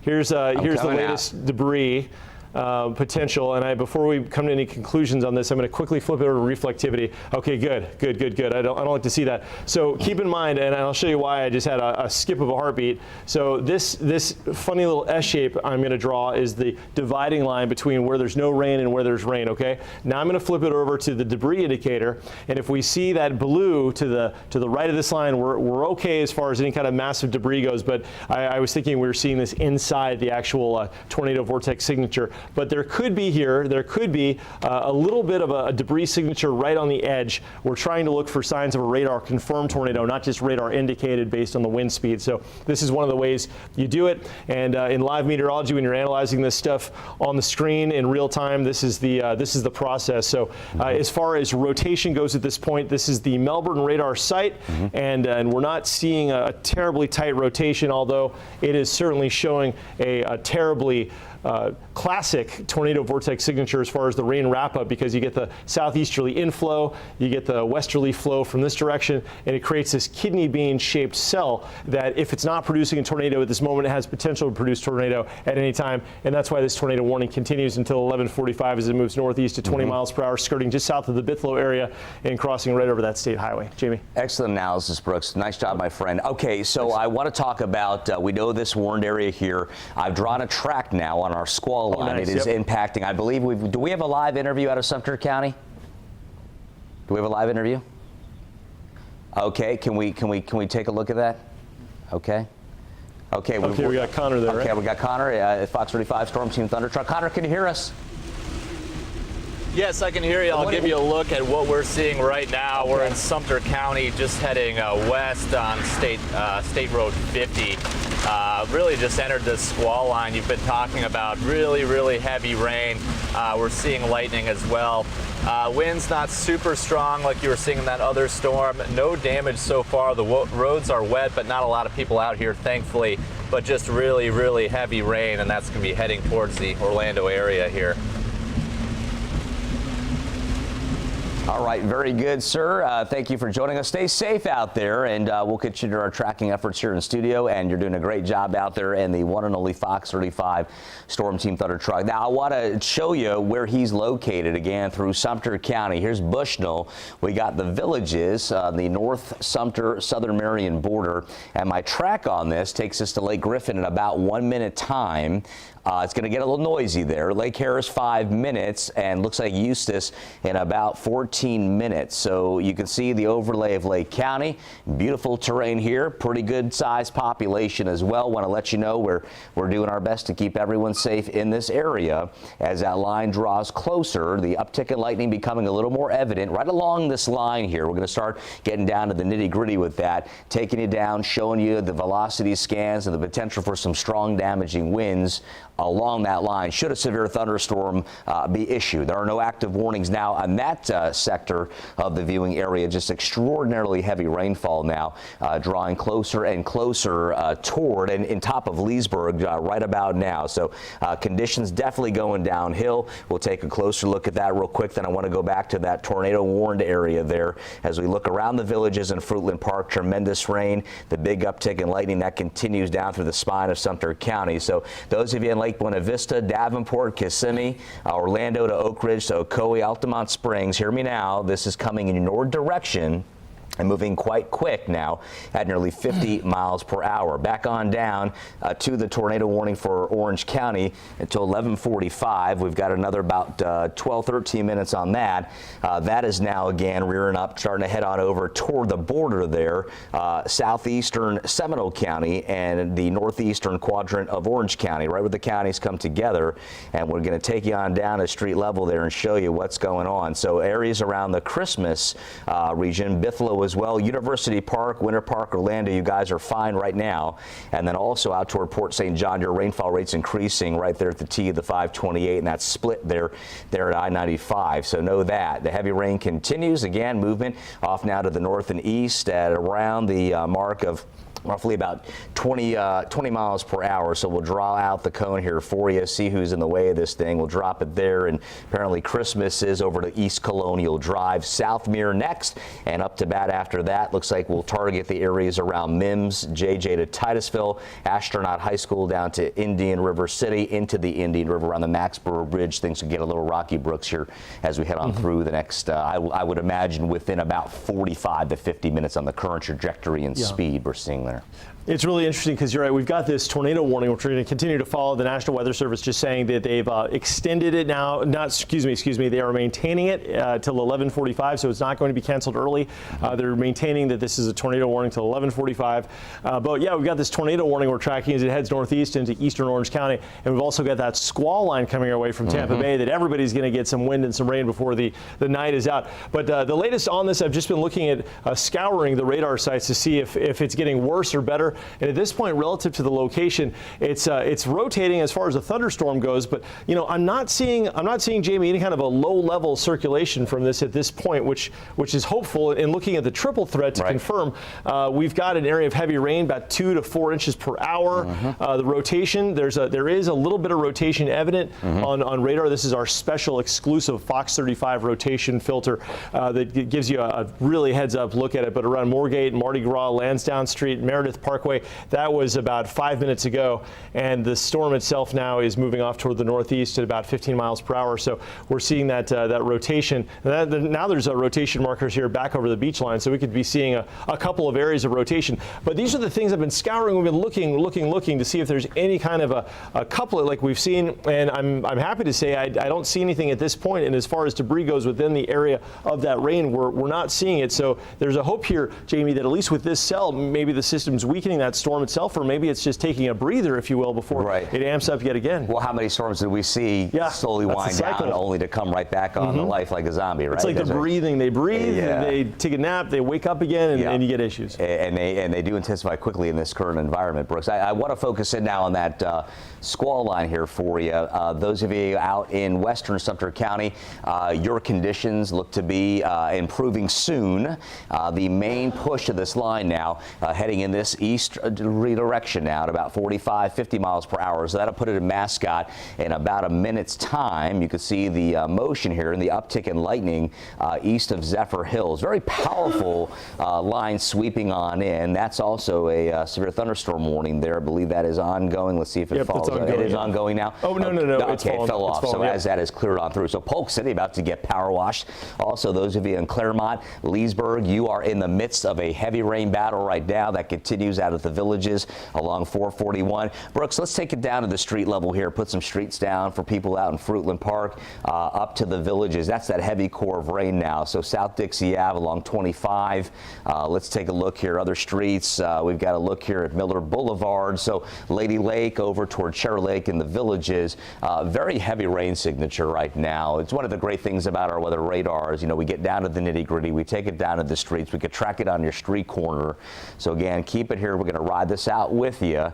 Looks like the potential for some damaging wind gusts could be buried within that line. Back down now to the tornado warned storm now. Looks like, again, we continue looking for these notching features. You can see where Brooks is circling right now. This shows us the inflow into this particular storm and the potential for some rotation within there. So out at Ortega Street to Wedgeville, rains are rather light now. And then as you come around the corner here and work on in where we're circling here for you, the rainfall rate rate increases dramatically, blinding rainfall. So not something you want to go out and take a look at. Sometimes these tornadoes, Brooks, can have a tendency of becoming rain wrapped. It's dark outside. Now we approach the midnight hour, heading over to the Wednesday morning, so you can't see it. You might hear it, but you can't see it, and that's one of the dangers of overnight tornadoes, and that is why we've been advising everybody to have multiple ways of receiving weather alerts. Our Fox 35 Storm Team weather app. Turn on all the bells and whistles, friends. It is, again, quite a feature within the app that allows you to get the push alerts, to get the warnings. Maybe you've got a no weather radio, also has been known to save a multitude of lives. So it's important that you stay well versed ahead of the storm, certainly in a wedge of just knowledgeable nature as to what's happening across the area with the heavy rain threat, the potential again for these quick tornadic spin-ups. It's been a very active night. The atmosphere was primed like a pump today. We saw these cells moving in from south to north as they came northbound, crossed over through Polk County. That's when we started to see the uptick in rotation, the severe weather threat increasing as we expected early this morning, even on good day Orlando, flashing like a bright red light. And here we are now, just shy of the midnight hour, approaching our Wednesday of the work and school week. And we continue now with an outbreak of some very strong thunderstorms across the area. Now, Brooks, explain to us what you are circling here. Get a little This rotation. is the rotation. Yep, this is the rotation layer. So what we're looking at here is where the radar is indicating the highest level of rotation. That's going to be right over that Dallas Boulevard, Caesar Ave in Wedgefield. So that's where this tornado is in effect. That's where it's happening according to the radar. Whether it's touching down or not, no one knows at this point. We haven't had any reports, but the warning continues till 11:45. And then look at the approach of the squall line from the west. This one's going to be a damaging wind event. We got to watch for these notches right here in the latest imagery for a possible tornado to develop right here. But yeah, this is the spot, Jamie. I just want to focus in on this. We've got that tornado warning in effect until 11:45, continuing, and a radar indicated tornado with the rain wrapping around this singularity right there, right over Ortega Street, right in the Wedgefield area. And as you mentioned, it's heading northeast at 15, which will push it in the vicinity of the Christmas neighborhood inside of about the next 10 minutes. It's actually heading right for Christmas. So if you're in that area, seek shelter. We've been saying it all evening long. Interior room of a home, away from windows. If you're in a mobile home, try and find shelter elsewhere. Maybe there's a community laundry room, often with cinder block reinforcement built with rebar. That's a place to go for sure. When I've gone camping, I've sought shelter in those spots. It's a good place to go if you're in a place where you really aren't in the best type of a structure for tornado winds. But yeah, this is an active tornado warning. This is in Orange County. And just for reference, where is it in relation to downtown Orlando? I mean, this isn't too far away. This is approximately 18 miles east of downtown Orlando. Just for reference, if you're on vacation down here, this is about 30 miles east of Disney. You're okay from this tornado warning, but you're about to endure some pretty heavy winds, and this could knock out power as it blows through the region.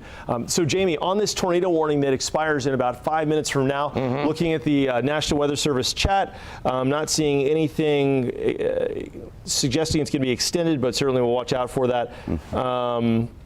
That is all I've got right here on that. But this is, look at that right there. Oh, goodness. So, wow, this is going to be over in Davenport, Brooks, about 23 minutes. It's moving quickly to the east, about 45, 46 miles per hour. You can see. Look at that motion.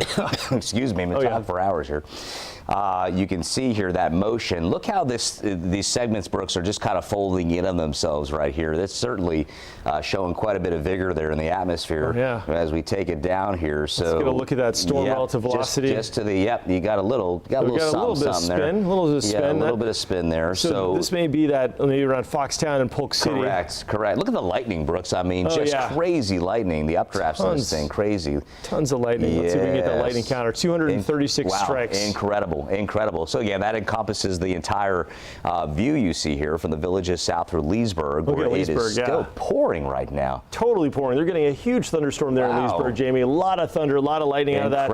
Incredible. Of course, we don't want to lose view of the tornado warning, despite the impending squall line coming in. And this is something that is very notable. It's still showing signs of rotation. We still need to talk about this in detail because, I mean, this is in eastern Orange County, just north of the beach line, and getting in on some street level locations here. This is east of Bithlo, between Bithlo and Christmas, right along State Highway 520, right at Macon Parkway. As we go farther south, if you're watching from Marlin Street, Melville, Ballard Ave, Ave, back through Mardi Gras Street, Lansdowne Street, Moorgate Street. This is the area we got to watch for the potential that this radar indicated tornado is actually producing not just a tornado, but at the very least damaging wind gusts, which could exceed 70 miles per hour. This tornado warning is officially in effect for about the next 4 minutes, but radar is still showing a very convincing hook echo where the rain is wrapping around the circulation of a tornado that may be sitting right over Highway 520, about to cross over East Colonial Drive right into the Christmas area, and in doing so moving northeast at 15 miles per hour. That would place it through Christmas inside of the next 7 minutes, heading for Wheeler Road. Jamie, this tornado warning right now, as I mentioned, expiring at 11:45, waiting for word from the Weather Service if they intend to extend it. But the latest from this neck of the woods is that folks there need to keep their guard up, because whether or not there's a tornado warning, this is a severe thunderstorm with a lot of potential. It does, yeah. And what we're not finding in this particular storm, Brooks, there was an uptick in the possibility of hail. Now, keep in mind, this is very long lasting, so it's kind of morphed. It's gone through different phases in its life cycle. Right now, it looks like we're not picking up any hail potential. That was a little bit of a concern back in my mind about an hour ago. I was like, oh boy, here we go, man. We got some strong storms. They are producing hail. Does this threat grow? Well, we've seen a decrease in that, at least. Again, with this tornado warning going for Orange County until 11:45. So that was the extension. Now it's 11:43. We'll see what happens with this. But those of you there in the Bithlo area, Christmas on our triple threat here, showing that we have got some pretty substantial rains now unfolding across the area. So as we take a measure of those rains, we can show you exactly. We're talking like 2 to 4 inches per hour type stuff, as we see generally a movement to the north and east at around the 20 mile per hour mark. So again, center of this particular storm, if we're to draw it out over to the Mims area, possibly within the 20 mile range there. So this is going to be moving in your direction, probably as we move past the midnight hour, increasing the rain production. And of course, we'll see if we maintain any type of warning with this. You seeing anything from Melbourne on that? I've got something new on this. Okay. So it's 11:44 exactly. Right. This tornado warning expiring at 11:45, and the Weather Service says that they plan to let it expire. They're going to replace it with a severe thunderstorm warning, with a mention under the severe thunderstorm warning for Orange County and presumably for southern Volusia and northern Brevard that a tornado is possible. So so it's still a possibility that they're seeing what we're seeing, where indeed in this area we may not be looking at a terrible rotation at this point, although the storm is still loosely rotating. But it's possible as it heads northeast toward Mims 995 that it regains a little bit of strength, but at this point that is not in the cards. So again, they're going to replace this with a severe thunderstorm warning, and then all eyes go to the area of the west, Claremont to Verries, the Villages, all the way into Polk County as this line moves toward the east. Jamie, we're officially 8 seconds from the expiration of this tornado warning. The tornado warning is going to conclude.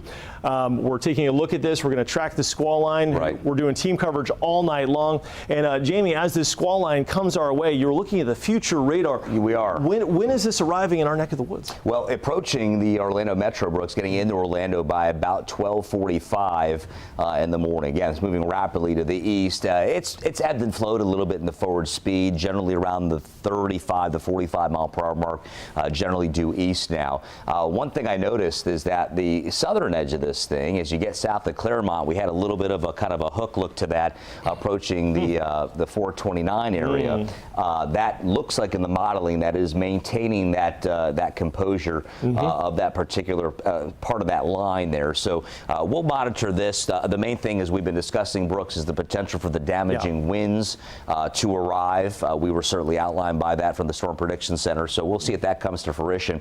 But it does look like over about the next 45 minutes or so, you could see the Villages, Leesburg, Bushnell, much of all, if not Sumter County, out toward Claremont. With everything pushing east, your conditions are going to improve big time. Looks like there may be a few spotty showers around tonight. Looks like generally a lull. Last modeling I saw, the high resolution modeling, a lull through tomorrow morning, and then with the heat of the day tomorrow. Rinse and repeat. rinse and repeat, exactly. And a similar situation with a sweeping squall line is the actual front itself will move through the region. After that, we're okay. St. Patty's Day, luck of the Irish, baby.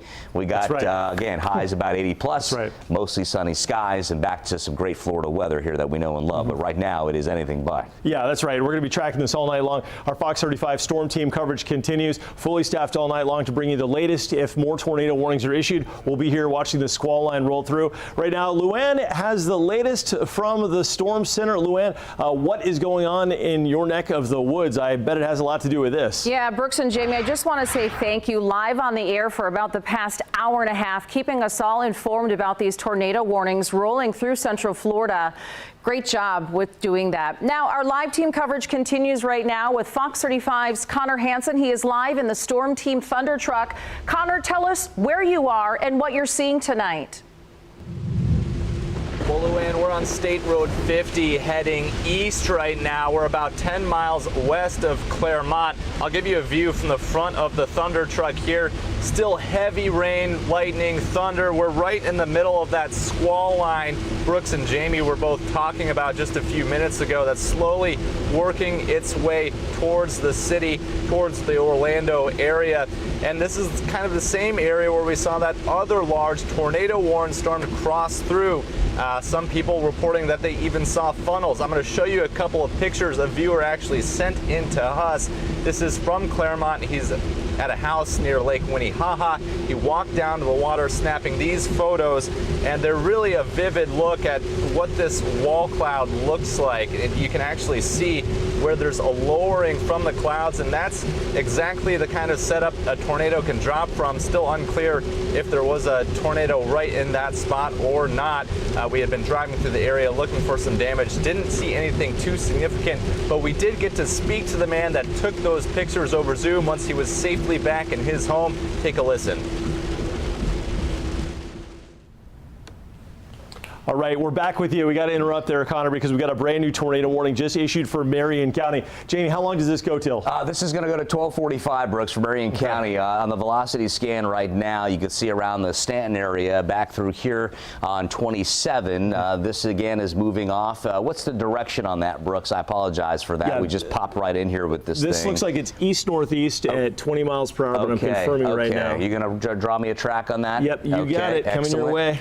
All right, let's see. We're tracking this. This was just issued. So we're going to say, Jamie, we're going to say the tornado is located right about here? Yes, it is. Okay, so that's the upper level circulation going east-northeast about 20 miles per hour. All righty. Let me get a beat on that. Okay, so between Ocklawaha, Weirsdale, over to Moss Bluff and Linnedale here. Again, a new tornado warning issued Marion County.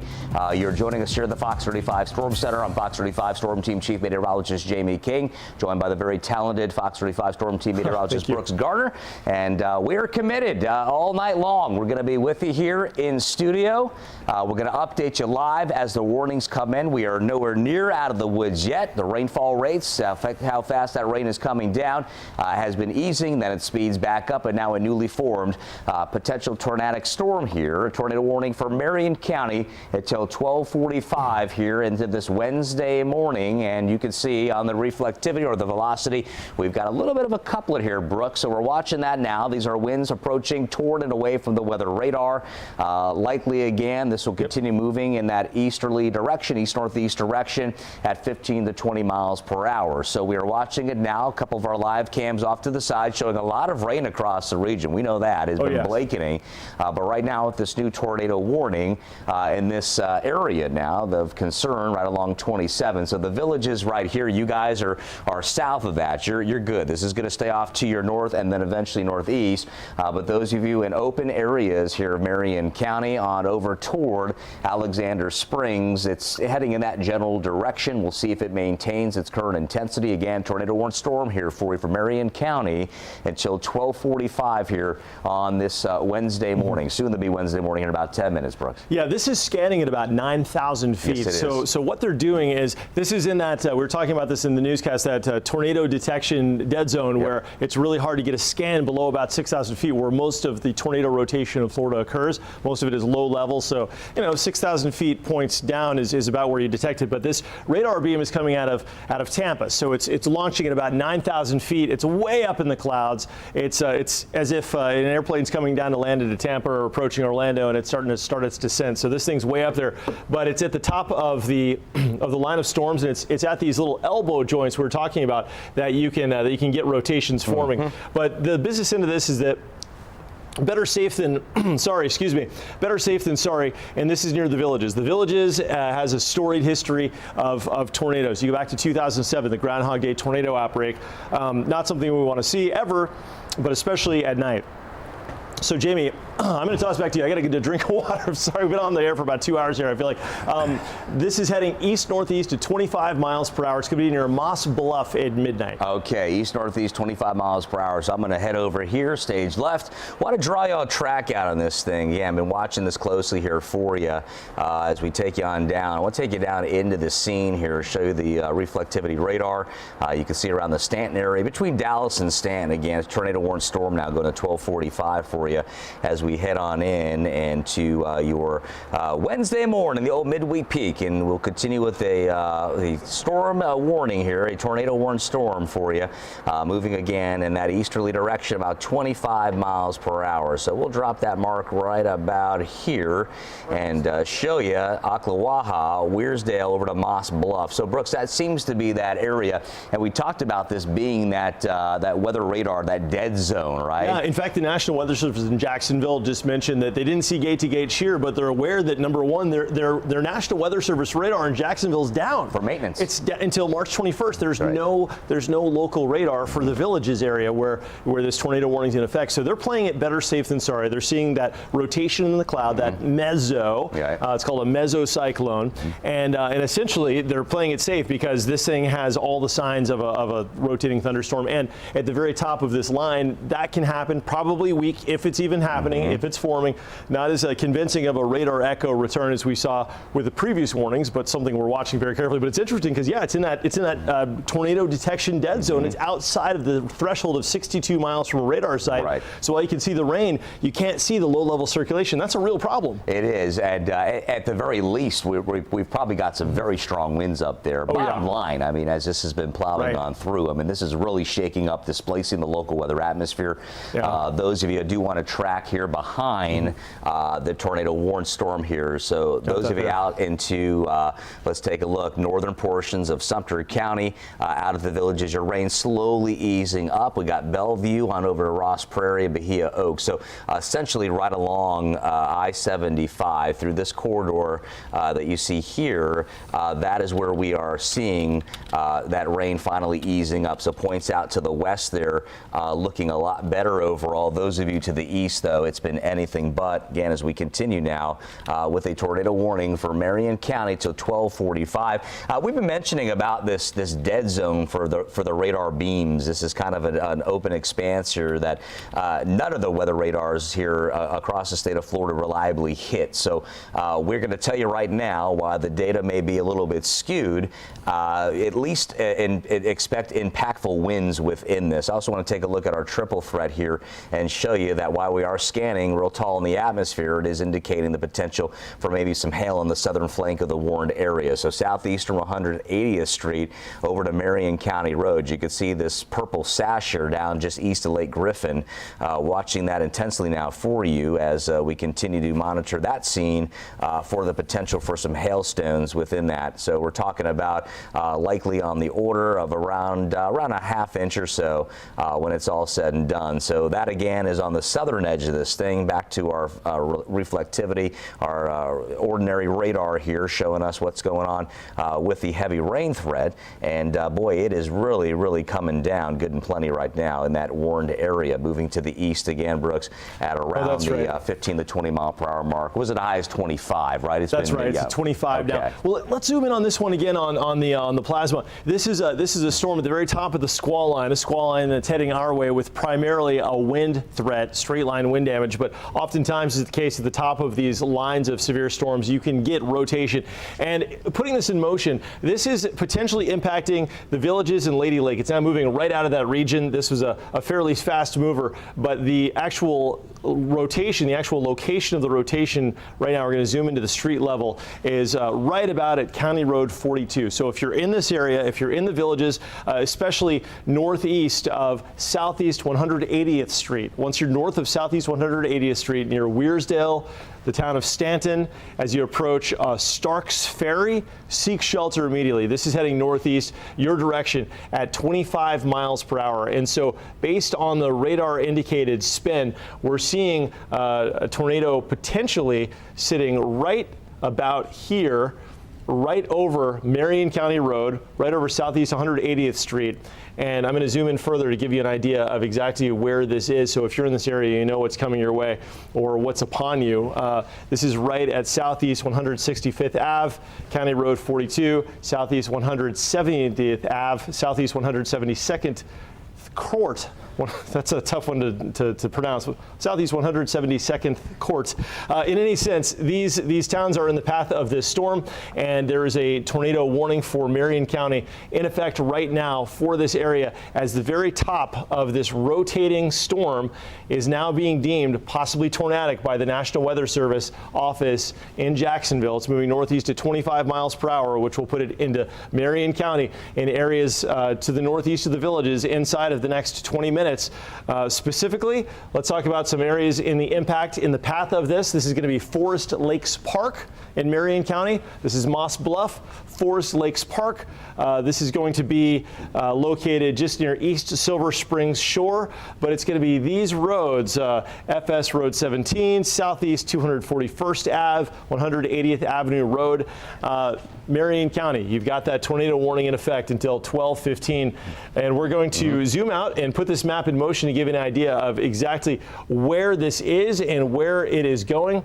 The track is taking it northeast at 25 miles per hour, a track that, again, is moving it out of the Villages at this time. So if you're in the Villages, at least in the center of the Villages, you're okay from this. If you're in Tavares, you're okay from this because this is just a straight line wind event for you. It's not even a severe storm. But if you're on the northern periphery there, that's where we're on the business end of that squall line. And by the way, this squall line, Jamie, this means business, doesn't it? It does. I've jotted a fresh track here in the Storm Center for you here in Weather Command, Brooks. So Four Corners getting it out, Montverde over to Eustis, Mount Dora, 2 minutes, to Zellwood at 5, and Winter Guard about 7 minutes. Again, a real broad sweeping line of weather here for you. Want to show you a little bit of separation here as well. Let me pull that out a little bit here for you. That goes all the way down to the county seat of Polk County into Bartow now.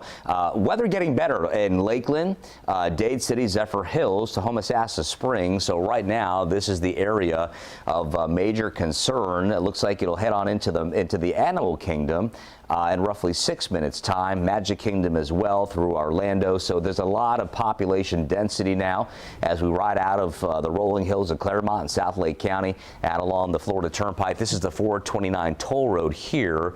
So they're about to get whacked pretty good with some heavy rain. The uptick in lightning, though, I've been watching, Brooks, this little segment right in here, seeing some lightning increasing right here as it works along steadily in I-4. So certainly if you know anyone on the roadways now, maybe they're leaving Orlando, they're likely going to roll right into this, right? It's going to be a huge sheet of water. It's dark out. We know that now as we approach the midnight hour here, sliding into our fresh day of Wednesday. So that in itself is a major travel hazard. Fortunately, it is late, so hopefully not a lot of folks out on the roadways, but you know, you get into that spring fling now. A lot of spring break folks around, traversing the state now using our interstate system. So certainly that is a foe to certainly to butt heads with with here, moving down I-4 westbound. If you're trying to get into Tampa or in the Lakeland area, up to Claremont, heavy rain now. So all these white dots show the communities in through Orange County, the tourist district, downtown, right on in through Seminole and Volusia County, Brooks. Everyone is literally going to get a taste of this as it moves on through. And we're not guaranteeing severe thunderstorm warnings or more tornado warnings, but it's heavy rain. It's going to be a wild ride for a few hours. It's a wet, wild ride, right? We've sure got is. a lot of cloud-to-ground lightning. Yep. Mount Dora, by the way, right now getting a taste. Umatilla 2 minutes out. Zellwood about, let's see, a 2-minute arrival there. Oh, and there's a Magic Kingdom now popping on up as we look at it now at about 5 minutes. That's just a kind of a telltale sign how quickly Brooks is traversing the landscape now, right? It's rolling in, and it means business. As it does so, it's going to stabilize things, which is good news as far as the storm threat goes. But as it comes through, it's going to be quite a ride. I want to go back to the tornado warning in Marion County. This is northeast of the Villages near the Weirsdale area, Stanton, East Lake Weir, East Silver Spring Shore. I've circled the approximate location of the tornado based on radar. If you're in Starks Ferry, this tornado is upon you. Seek shelter immediately. Go to an interior room of your home, away from windows, the interior room of the home away from windows, with motivation that if there's flying debris that you're going to be somewhat safe from that if it's a weak tornado. But this is now showing a telltale sign of wrapping up and putting this in motion. You can see that spinning motion right there in the last few frames. So this is going to be right in your big scrub. And I want to zoom into some of the towns currently enduring the wrath of this. This is going to be in some of the roads. This is going to be right along Forest Road. That is a location there for sure, seeing a lot of really heavy rain. Let's go up to the wider version and show you this. So we've got our line of storms. This tornado warning is northeast of the Villages, and for perspective, there's the Villages, and there is a look at that distance. It's 7.5 miles, and you can clearly see. Look at that, Jamie. That comet-tail, that telltale sign. Yeah, I've got it here. Oh, you do? Let's take it up. Yeah, I've got it on the big map here, and yeah, you're right, man. It is. It is certainly twisting and turning. Again, we are scanning from a distance with the radar, so you know this likely, maybe would you say, Brooks, is probably more of an upper level type of rotation, right? So that's right. More than likely not on the ground. Well, I mean, we'd assume it's a tornado warning storm, so we got to assume anything's possible. It's probably pretty weak as well because a lot of the inflow is being robbed from the southeast, so it's not like these discrete cells where they're all alone. Correct. Like we saw earlier here in Orange County and also in Osceola County, but still be on the northern edge of that line of storms, the QLCS as they're called. It's an almost linear cell, but it's got little notches in it. It's so they call it quasi-linear, and what that means in this context is that indeed you could have little spin-ups along the top of it, maybe back here toward the Claremont area, back here maybe north of Haines City. So we got to watch for these spin-ups, and certainly at the very top of this line of storms, we've got a pretty well-defined hook echo and a wedge, at least in the upper levels, which would indicate a possibility of rotation that's located near East Silver Spring Shore, approximately 5 miles southeast of that location, about 2 to 5 miles toward Ponciana Loop. And that, again, is in Marion County, where the tornado warning is in effect until 12:15. Jamie, are you seeing anything there on the future radar as far as the progress of that line of storms? I am. And the storm you've been talking about, Brooks, this is our future radar. We call it next 60 minutes as we go an hour into the future. And it's a top performer, right? And we're watching now. We know what's happening now. We want to track that potential tornadic thunderstorm cell. You can see it lifting up. See how it maintains that integrity, that kidney bean shape there, kind of torqued up there as it rolls out of Marion County, heads on over, crossing out across the river there into Lake George there on the south side of Lake George and rolling on over into the Putnam area. That is an area that we're going to be watching. And then that squall line you can see racing right on through Orlando, Kissimmee, St. Cloud. As we look at the time element here, the stamp, it'll stop here. That'll be at the 60-minute mark, showing us an arrival there at approximately about the 1 a.m. time frame. So 1:04, riding in, everyone getting a taste, everyone getting whacked pretty good with this. That cell moving into Brevard County looks like it's going to move across the Indian River in the south of Volusia County. Could go as far north as Bethune Beach, JB's Fish Camp out there along the Indian River. Want you to know that. North side of Mosquito Lagoon, right in here as this comes up and over in through North Brevard. We got a tornado warning, Jamie. Tornado warning storm. Okay, Brooks, go ahead, take it away. What do we have? Let's zoom in on this one. Okay, so this is going to be a tornado warning for, here, bear with me one second. This is going to be, it looks like Brevard County to 12:30. Yep. Yeah. Brevard County, Yes, Christmas, Southmere, and in through Titusville. So let's see what we got going on here. So we're going to zoom in on this brand new tornado warning. Yes, sir. And this is going until 12:30 a.m. Kill the loop here. All right. So this is going until 12:30 for Brevard County. And also for the Bithlo County, tornado warning until 12:30 for northeastern Orange County and for Brevard County near Titusville. So this is going to be north and north central Brevard County. Okay. The latest scan on this with the Melbourne radar, we're going to look at the storm relative velocity. Look down at Christmas. Oh, yeah.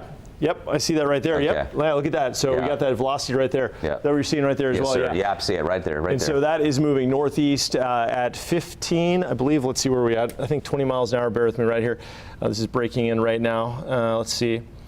Okay, this is northeast of 15 miles per hour. Okay, so that's going to be the location, and this is going to be the track. So that's going to take it toward Christmas. Yep, as you mentioned here, and eventually the Mims area. Over the next 15 minutes. Indian Field Road is in the path of this radar-indicated tornado now, and so yeah, we've got a lot of action, Jamie, and it just continues ahead of the squall line. I mean, this is located approximately 37 miles away from the squall line, so that puts the discrete in these cells. That term, discrete cells, they're like little renegades. They happen way out ahead of the main line, but those are the spinners. Those are the ones that can produce significant tornadoes for us, Jamie. And that's what we're seeing now as we go over to our rotation product here within our Fox 35 Storm Tracker radar.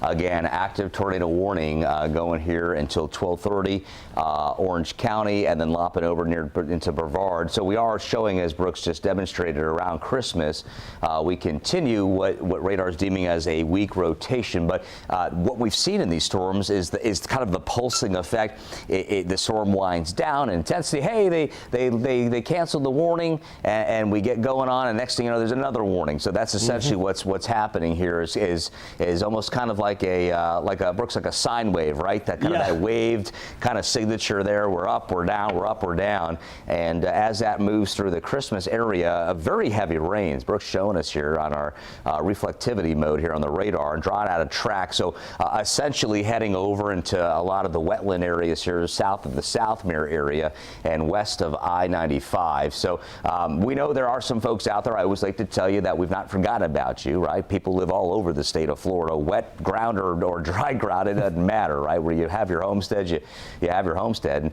And as you look here, as we draw it out here from that center, from that area there of concern, just to give you an idea of the vector, yeah. So Mims possibly in the way of this as well, I-95, and we got to look at Dairy Road to the Whispering Hills Golf Estate. So this whole area likely just rising up here. As Brooks did a great job putting that fan down here for us so we can track this thing, and the mileage on that about 15, almost 15 and a half miles roughly. So there's JJ Mims up towards Scottsmore and out toward the Indian Banana Rivers here in Brevard County. So that's what we're dealing with now. The heavy rain, the tornado warning storm there, Orange County till 12:30, and then Brooks, that continues on over into sorry about that. no Let's go problem. back. That's an impressive signature there. Yeah, just to show you that this is that Marion County. Let's stay on that for a minute. Okay, this is the Marion County cell, a big scrub. I'll draw the cone for you, Jamie. This is going northeast at 25 miles an hour. Radar indicated this is in a zone that the radar coverage isn't great right now for a variety of reasons, but it's better safe than sorry.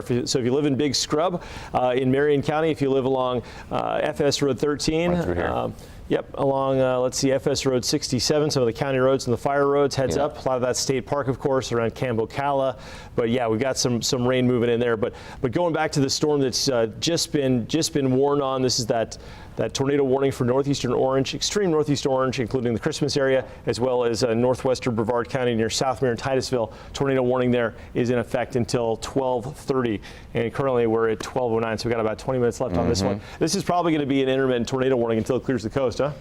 Yeah, and it'll be interesting to see what happens to that thing as it rolls up and over the Indian River out into the Atlantic. As sometimes we have these warning storms. We had just had the conversation where they ride up out over the Atlantic, and boy, without that friction, man, they get tight Yeah. a bona fide spinner, right? So folks on the water should be careful with this one, right? The intercoastal. Absolutely, yeah, absolutely. And I'm familiar with a lot of the marinas down there near the Cape, right? Your Blue Points, the Cape Marinas, beautiful landscape. Nice. We've got a lot of fishing out of there, but areas up here need to be on guard as well. So you got Oak Hill, New Smyrna Beach. All this is staying generally to your south, at least these warned areas here. But it's the heavy rain. Lightning, Brooks, is interesting as we've got total strikes now, 1, 2, and 3. That shows on total strikes. So that's also been a thing we've been watching over the last few hours here. The uptick in lightning, then the decrease in intensity within these storms, but still we remain with 2 areas now, 2 tornado warnings now for Orange and then eventually for the Brevard area. Also up in the Marion County. That is such a strong looking signature to me. Yeah, it is. It really is. Right there. Yeah, let's take you on down here to that near scene. the village. The area we were talking about is being that tornado Doppler dead zone where you can see the rain, but you can't really see the low level circulation. Jacksonville radar's down. So this is an estimate till the 21st. Wow. Yeah. Maintenance. But even then, this area is outside of that range. Right. It's shooting too high. It's too far away with the curve of the Earth. Right. But looking at that signature, though, there's something there. Definitely, Definitely something at least there. A lot of big, mighty winds, possibly a tornado. And the heavy rainfall. And that rain now has moved into Pittman, Altoona, down to Umatilla, Donna Vista, and over to Eustis. So watching these areas now, very heavy rain here as we side over now. Good morning to you. Wednesday, continuing coverage here. Myself, I'm Fox 35 Storm Team Chief Meteorologist Jamie King with Brooks Gardner, Fox 35 Storm Team Meteorologist Brooks Gardner, doing a great job alerting you and keeping you and your family safe, as it's what we do here on a day-to-day basis. Whether we've got full sunshine, filled skies, or active period of weather, we are committed, Brooks. We are dedicated to doing our jobs to the fullest extent, and we're going to be with you now as we've sided over to the new day, and we're still here and for you. Here. We're going to be here till this threat ends.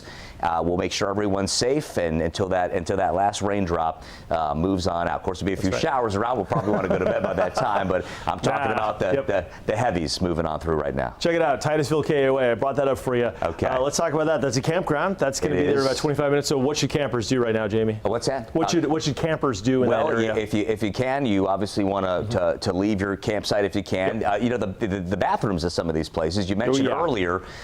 Concrete, laundry rooms. KOAs are great. They've got all that. And those are mighty structures, right? So should some winds of 50, 60 miles per hour, you're not going to topple that cinder block structure. There's no way. They're solid. You don't want to be in your tent riding this out. No, not at all. Not at all. Hopefully, if the Rangers watching this on the TV, they can run out and tell the campers to get in, because this is a tornado warning in effect, and at the very least, you could have pine trees in the campground knocked down, and that's a huge problem. So campsites are awesome. They're gorgeous, but there's a lot of hazards. You're right. Things fall down. You need to get in, out of the campsite, into a shelter for sure. Yeah, excellent point, my friend. So, LaGrange, the Titusville KOA journey there, 24 minutes as this storm lifts up and out. The rain now is tremendous. South side of South Mirror, we continue with some pretty good signatures. Chuliota, University of Central Florida, over to Lake Jessup, and Buda, Sanford, Lake Monroe.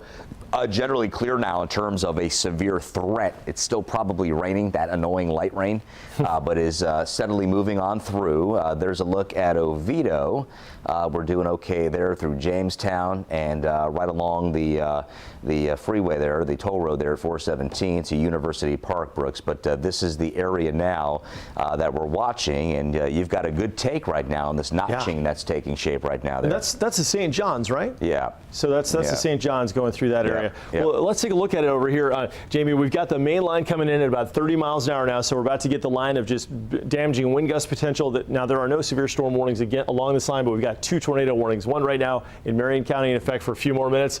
Another one now that's just been issued for Brevard County and northeastern Orange County, right along the St. Johns River. Looking at some of the features that we have, the triple threat, this is a really good idea, a real quick way to get the skinny on what's going on. And at the very least, we got hail coming out of this thing, could be penny size, 2 inches per hour rainfall. rainfall totals and in looking at the velocity, seeing what's happening, wind going toward radar here, wind going away from radar here. There's a broad circulation and what could be a tornado that is intermittently touching down and then picking back up. But Jamie, the last couple of scans, this isn't looking too bad as far as that goes, and this is fairly close to the radar site. So hopefully it's downscaling and whatever it was is now lifting back into the clouds. But when you look at the view as a whole around our region and you see what's going on around the area, considering that we've got the tornado warning here in Marion County and also the tornado warning here across Brevard and northeastern Orange County. I mean, this is a very active night ahead of a line of what could be more strong to severe storms. Yeah. It continues, doesn't it? It does. It does. I've got a 3D perspective here, Brooks. I want to take a look at this as we have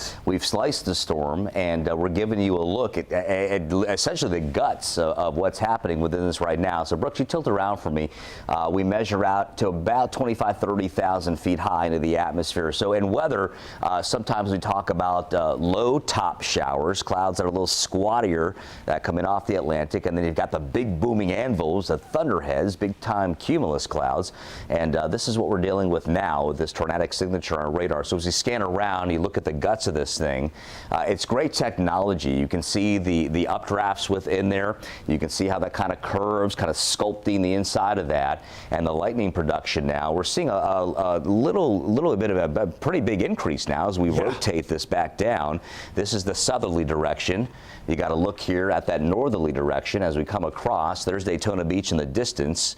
You guys are clear of this thing, by the way, and shows just a bunch of lightning strikes now, Brooks. So this storm maintaining its intensity. You can see here's a look at Oak Hill now over to Maytown and Cow Creek. So we're kind of reorienting the radar here for you and showing you how tall this is, how large this storm is, and how high it's soaring into the atmosphere. And when you can kind of get an exploded look here at the guts of this thing, Brooks, it really gives good intel as we can dissect these. I mean, this is a beautiful image here that you'll see here only on Fox 35, on our Fox 35 Storm Tracker radar, an exclusive. We offer so many great features that are built into our radar, okay? So you remember we got the radar upgrades a couple, 2-3 months ago? Well, this is, again, bearing fruit for us as it shows great resolution, very, very impactful nature of these storms, and we're able to capture that, Brooks, here for you live on the air. And again, we're going to stay with you all night long until the threat of severe weather as we roll into your Wednesday. This may very well go till 2 a.m., Brooks, when it's all said and done, man. I mean, it's going to be an endurance run for sure. It really is. It's what we do. It's what we do at Fox 35. We want you to know that the weather here is a priority. It's the priority. It's what we live for. It's what we do. And so if you're looking for weather, come to Fox 35. We've got the weather for you. We're not going to let you down. We're going to be here throughout the duration. Between Jamie and I already, we're looking at almost a half a century of experience. So we are good to go in that regard. And we'll bring you the state of the art as far as the weather goes, as well as a lot of just good old-fashioned hours on the clock and experience that you can't get anywhere else.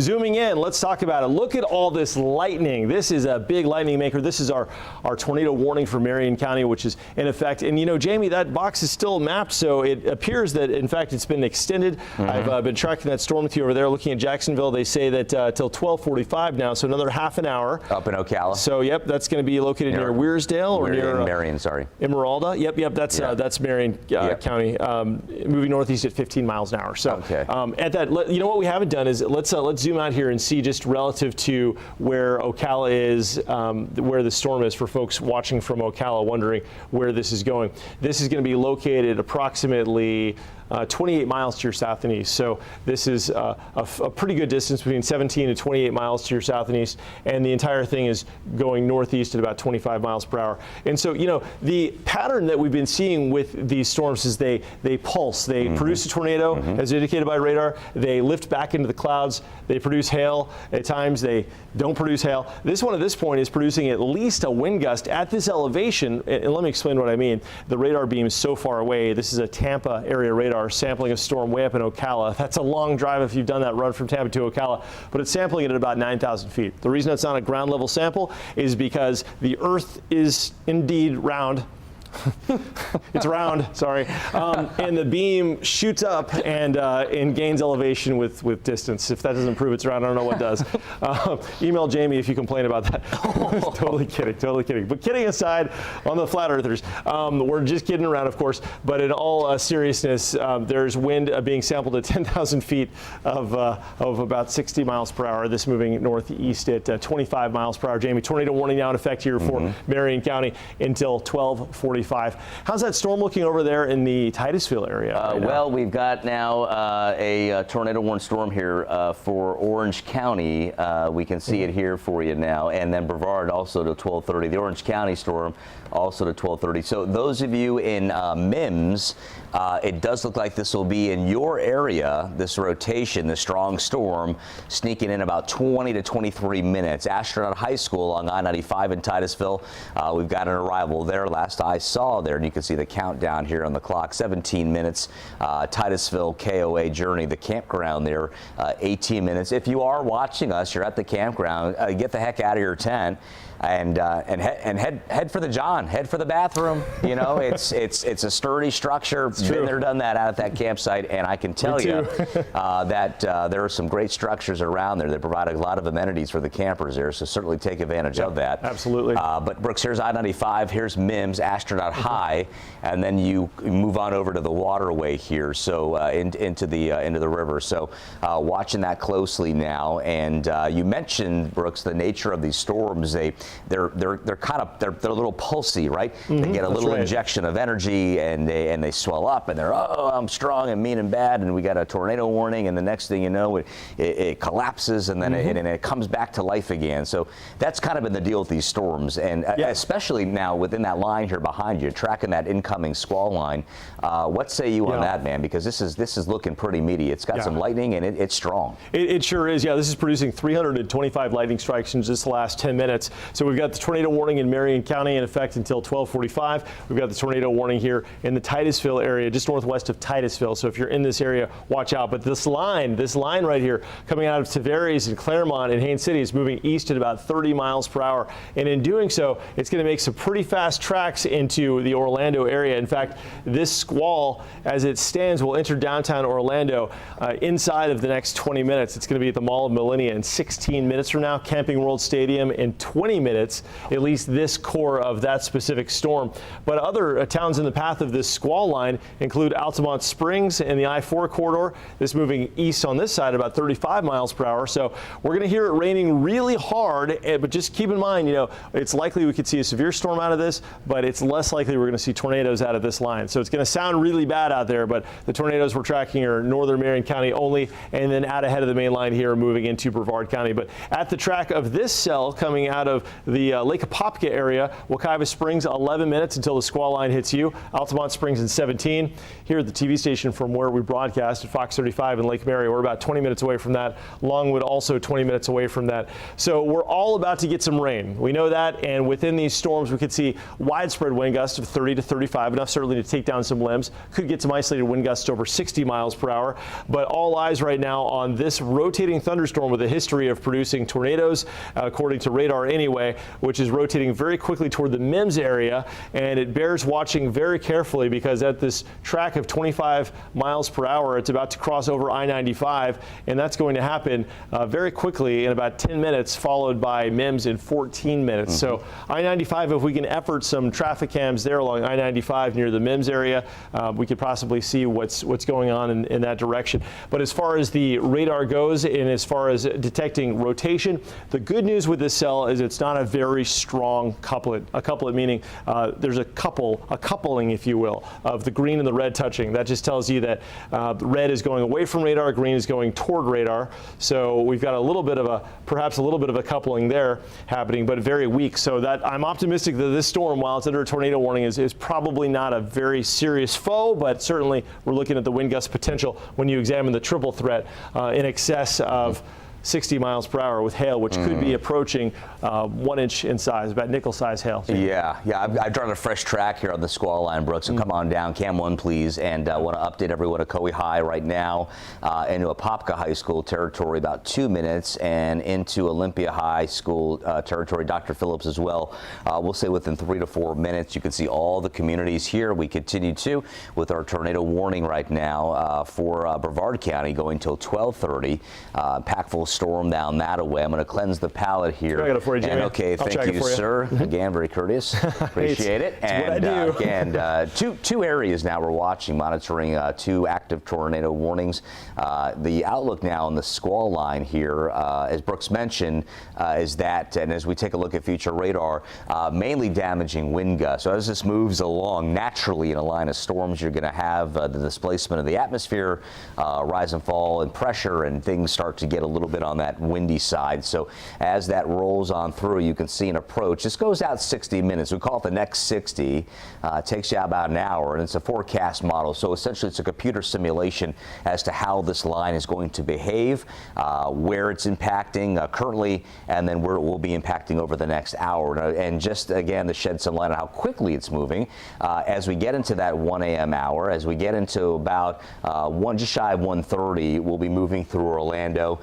Modeling, you look at the coloring here. I don't want to discount and say, oh, it looks like it might be weakening by that time, but the atmosphere has been really worked over the eastern peninsula. We've had the tornadic thunderstorm cells. We've had the severe thunderstorm warning. So, the atmosphere is only full of so much energy, and eventually we start to chop away at that as these storms move through. Brooks likened it to these storms kind of feasting, gobbling up all of that energy. And it'll be interesting to see if this, Brooks, maintains its integrity, its intensity, as it gets closer to the Atlantic side of the state here over the eastern third of the peninsula, where we've got those active tornado warned areas right now.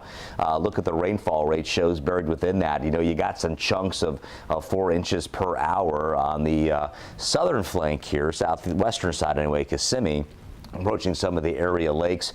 Orlando Metro looks like things lighten up a little bit just west of downtown toward the 429. It does. And then you get up to Apopka. Boy, it is dropping buckets right now. And then we connect the dots to the Marion County tornado warning there. Uptick in lightning. The Villages looks like you guys are slowly easing into a quieter atmosphere, as well as Wildwood and Coleman. So everyone back in through this area through here out to I-75, your conditions have vastly improved at this hour now. Time now 12:26, so and you can see that line of weather steadily moving across, and we can hear the thunder. Luann looking over at me. Yes, Lou, it is coming. Okay, so keep Ray safe over there. I know he gets a little antsy in these storms.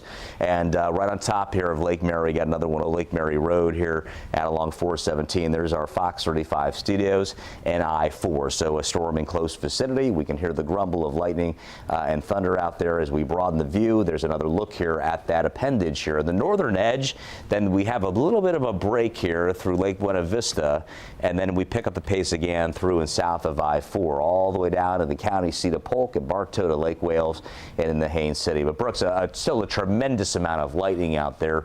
That in itself is always a big hazard. So we talked about the heavy rain, the damaging wind effect, the isolated nature of the tornadoes. They've been around, isolated, but around. And of course, all that cloud to ground lightning. Another track here for you showing areas that now have power outages. So yeah, that's significant. Look at that. It really is. And Brooks, let's take a shot here in camera 3, you guys. Okay. Brooks, let's have a conversation about this, because we've had a lot of energy all across the land. So I'm looking up at our Fox 51 viewership, WOGX. Oh yeah. They've seen rounds of heavy rain. Obviously, the tornado warned storm in Marion County. So Marion, Alachua, over toward the Citrus County. Yeah, down through Pasco and Hillsborough. Yeah, so the wind knocking power out, presumably knocking lines down from winds. Exactly. Yeah. So I'm sure storm reports will be coming in, and the cleanup will commence when the sun comes up. Absolutely. But it's these overnight systems that come in that certainly, as meteorologists and our commitment to keeping you safe, we always look for that silver lining as to when these things are going to wrap up. And it does look like the western peninsula now is slowly beginning to, I don't want to say clear up, but easing up with the heavy-duty storm potential there. But still, Orlando Metro, especially the northern burbs here and into Volusia County, that is a big old slug of heavy rainfall moving your way. Let me draw a track on here for you. As we take a look now and expand this out. So this portion of the storm perhaps now we'll mark it at about 43. So I'll move our box over here for you, give you a look over at Orange City within about 20 minutes time. Sanford, you need to be on guard as well here, as this is a very heavy slug of rain. Here's 441, here's Altamont Springs. So Sanford, your downtown area, St. Johns River, right along there, along 15, and leaping over the St. Johns River there, the old railroad bridge, the I-4 that comes over the river and into Volusia County. That whole area is about to get pressure washed right now. That's a big slug of heavy rainfall and a tremendous amount of lightning now. So it's a pretty large corridor overall as we see it now. I want to measure that out for you and show you again from around Pearson on down to Ocoee. You got about 47, we'll call it 50 miles of storm potential and extraordinarily heavy rainfall. Deltona Lake's just updated to about 25 minutes, and Lake Helen at about 25 minutes time. So Brooks, looking likely this is probably going to hold together in some form or fashion. So areas like New Smyrna Beach, Samsula, 44, leading off of I-4 into the gateway of New Smyrna Beach. I mean, that whole area is about to get a taste of this. That's right. Now, it's just looking at the Marion County storm as well, and the National Weather Service in Jacksonville facing a radar outage right now, and an area that's already in a tornado detection dead zone because it's more than 62 miles from a radar site. But you can see the upper level rotation is going to continue out of abundant caution, the tornado warning. This is located near Juniper Springs, and thankfully, as far as the radar is showing at this distance, scanning at about 8,500 to 9,000 feet, which is oftentimes way above a rotation for a weaker tornado. It is still showing some rotation, although a considerably weaker rotation, and that's important to note because the hope is that it's no longer producing a tornado, but potentially because we are scanning so high in the storm due to the lack of radar infrastructure in this region. They are again exercising an abundance of caution, and they are going to maintain this tornado warning until 12:45 for this section of Marion County, and it will be tracking east about 20 to 25 miles per hour, and this will place it to the west-southwest of Pearson, about 10 miles. If you live in this area and you're watching from Marion County, at the very least you're going to get winds that could blow in excess of 60 miles per hour, and at worst there could be tornado winds. And as you know, this is a very, very treed area, and with trees comes power lines falling, comes falling trees. Also, here in northeastern sections of Orange County and now in Brevard County, the tornado warning that was in effect has expired at 12:30, so that is no longer a tornado warning, but that is obviously a very big storm, and it's a storm that is still rotating according to our Fox 35 storm tracker radar, and you can clearly see a hook formation as the rain wraps around to circulation, and this is right over I-95. So if there's a traffic cam near MIMS on I-95, we might have a good look at this if we can pull up a traffic cam in that location. Not sure if that's a possibility, but this is a continually rotating storm. The hook is quite evident right here. I'm going to zoom in and show you where this is, and while we don't have a tornado warning in effect at this moment, the radar is showing a considerable amount of wind shear. This is going to be right over the Titusville KOA journey, so hopefully you have sought shelter, as we indicated you should about 15 minutes ago there. Turpentine Road, Holder Road, North Singleton Avenue, Old Dixie Highway, Irwin Avenue. These are areas under the gun right now from this potential. I'm still calling it a potential tornado because we've got the rotation, we've got the triple threat indicating that as well, with winds in this area that are exceeding 60 miles per hour. Again, this is going to be in Brevard County, right along Holder Road. And so let's zoom out a little bit so you can get an idea, just for context, where exactly this is in our region.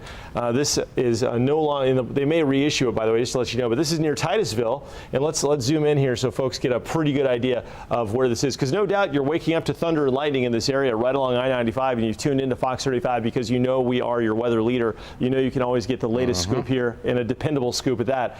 South of Oak Hill, that's your storm, that's your lightning core, and the storm is still moving northeast. Now I understand right over this area we've got a DOT cam. Let's take it out. Let's take a look at it. You can see that lightning. Whoa, Jamie, look at all that lightning flashing. This is going to be at I-95 southbound at mile marker 223. Yep. There's an old saying as well with tornado science is that when you have a thunderstorm producing that kind of a lightning, watch out. This is one that's going to have some punch. That's strobe lightning, and this one is really delivering. Traffic's moving along on I-95, just fine in this location, but there is a break in the action right over the circulation. That's right where we are in this scene. That's right where we are over I-95 where this traffic cam is, and it's clearly evident that there's a little bit of a break there, but it's also clearly evident that we've got another hook echo here that has developed. So that said, let's get a look at what's going on with our radar storm relative velocity. Indeed, right over Holder Road at Derry Road, there's a weak rotation. It's not strong, so it's likely that this is an elevated rotation in the sky, also known as a meso. You may have heard that, and if you watch any of the storm chasing shows, they're always talking about the meso. That's where you can get the rotating storm cloud that'll drop a funnel or drop a tornado, and that's exactly what we're seeing here along in the MIMS area.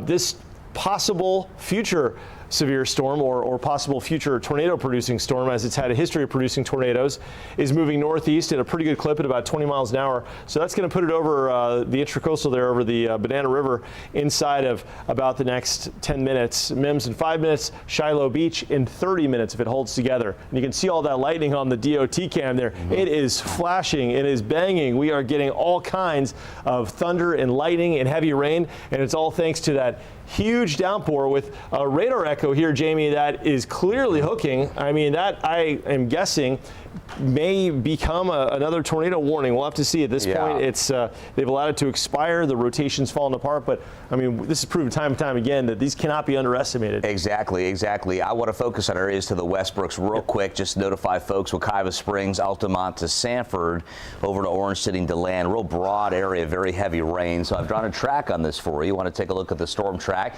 showing Sanford at about a 16-minute arrival time. We've got Sanford Airport 19 minutes and Deltona Lakes 23 minutes to Dewey Buster's Sports Complex about 20 minutes, and the Central Florida Zoo, that's 12 minutes. So this whole area here, the storm's at a crossover I-95. Nothing severe within that, at least not yet. We'll see if it maintains its current intensity, trugging along pretty good here. So we'll give Brooks a break. Brooks, great job this evening, my friend.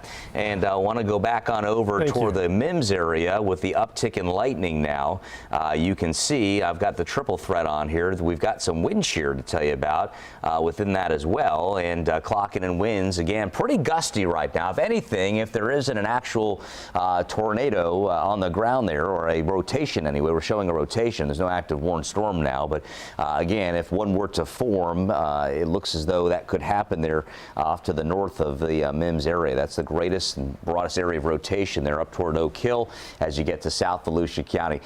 Titusville, you're doing okay now. At least that core of hail remains just to your north and west for now. Here's a look at US 1 and down the Port St. John. Want to go back to our weather radar reflectivity here and give you a look at who's got what in terms of the heavier rain potential now, and that is very obvious as you head out to Kissimmee. We haven't touched on Kissimmee very much. Got a storm report out of there. What's that, Brooks? Yeah, LSRs. Yeah, you got your local storm reports. That's great. Out of the airport, that's that gust to 51 that we recorded here in the storm center.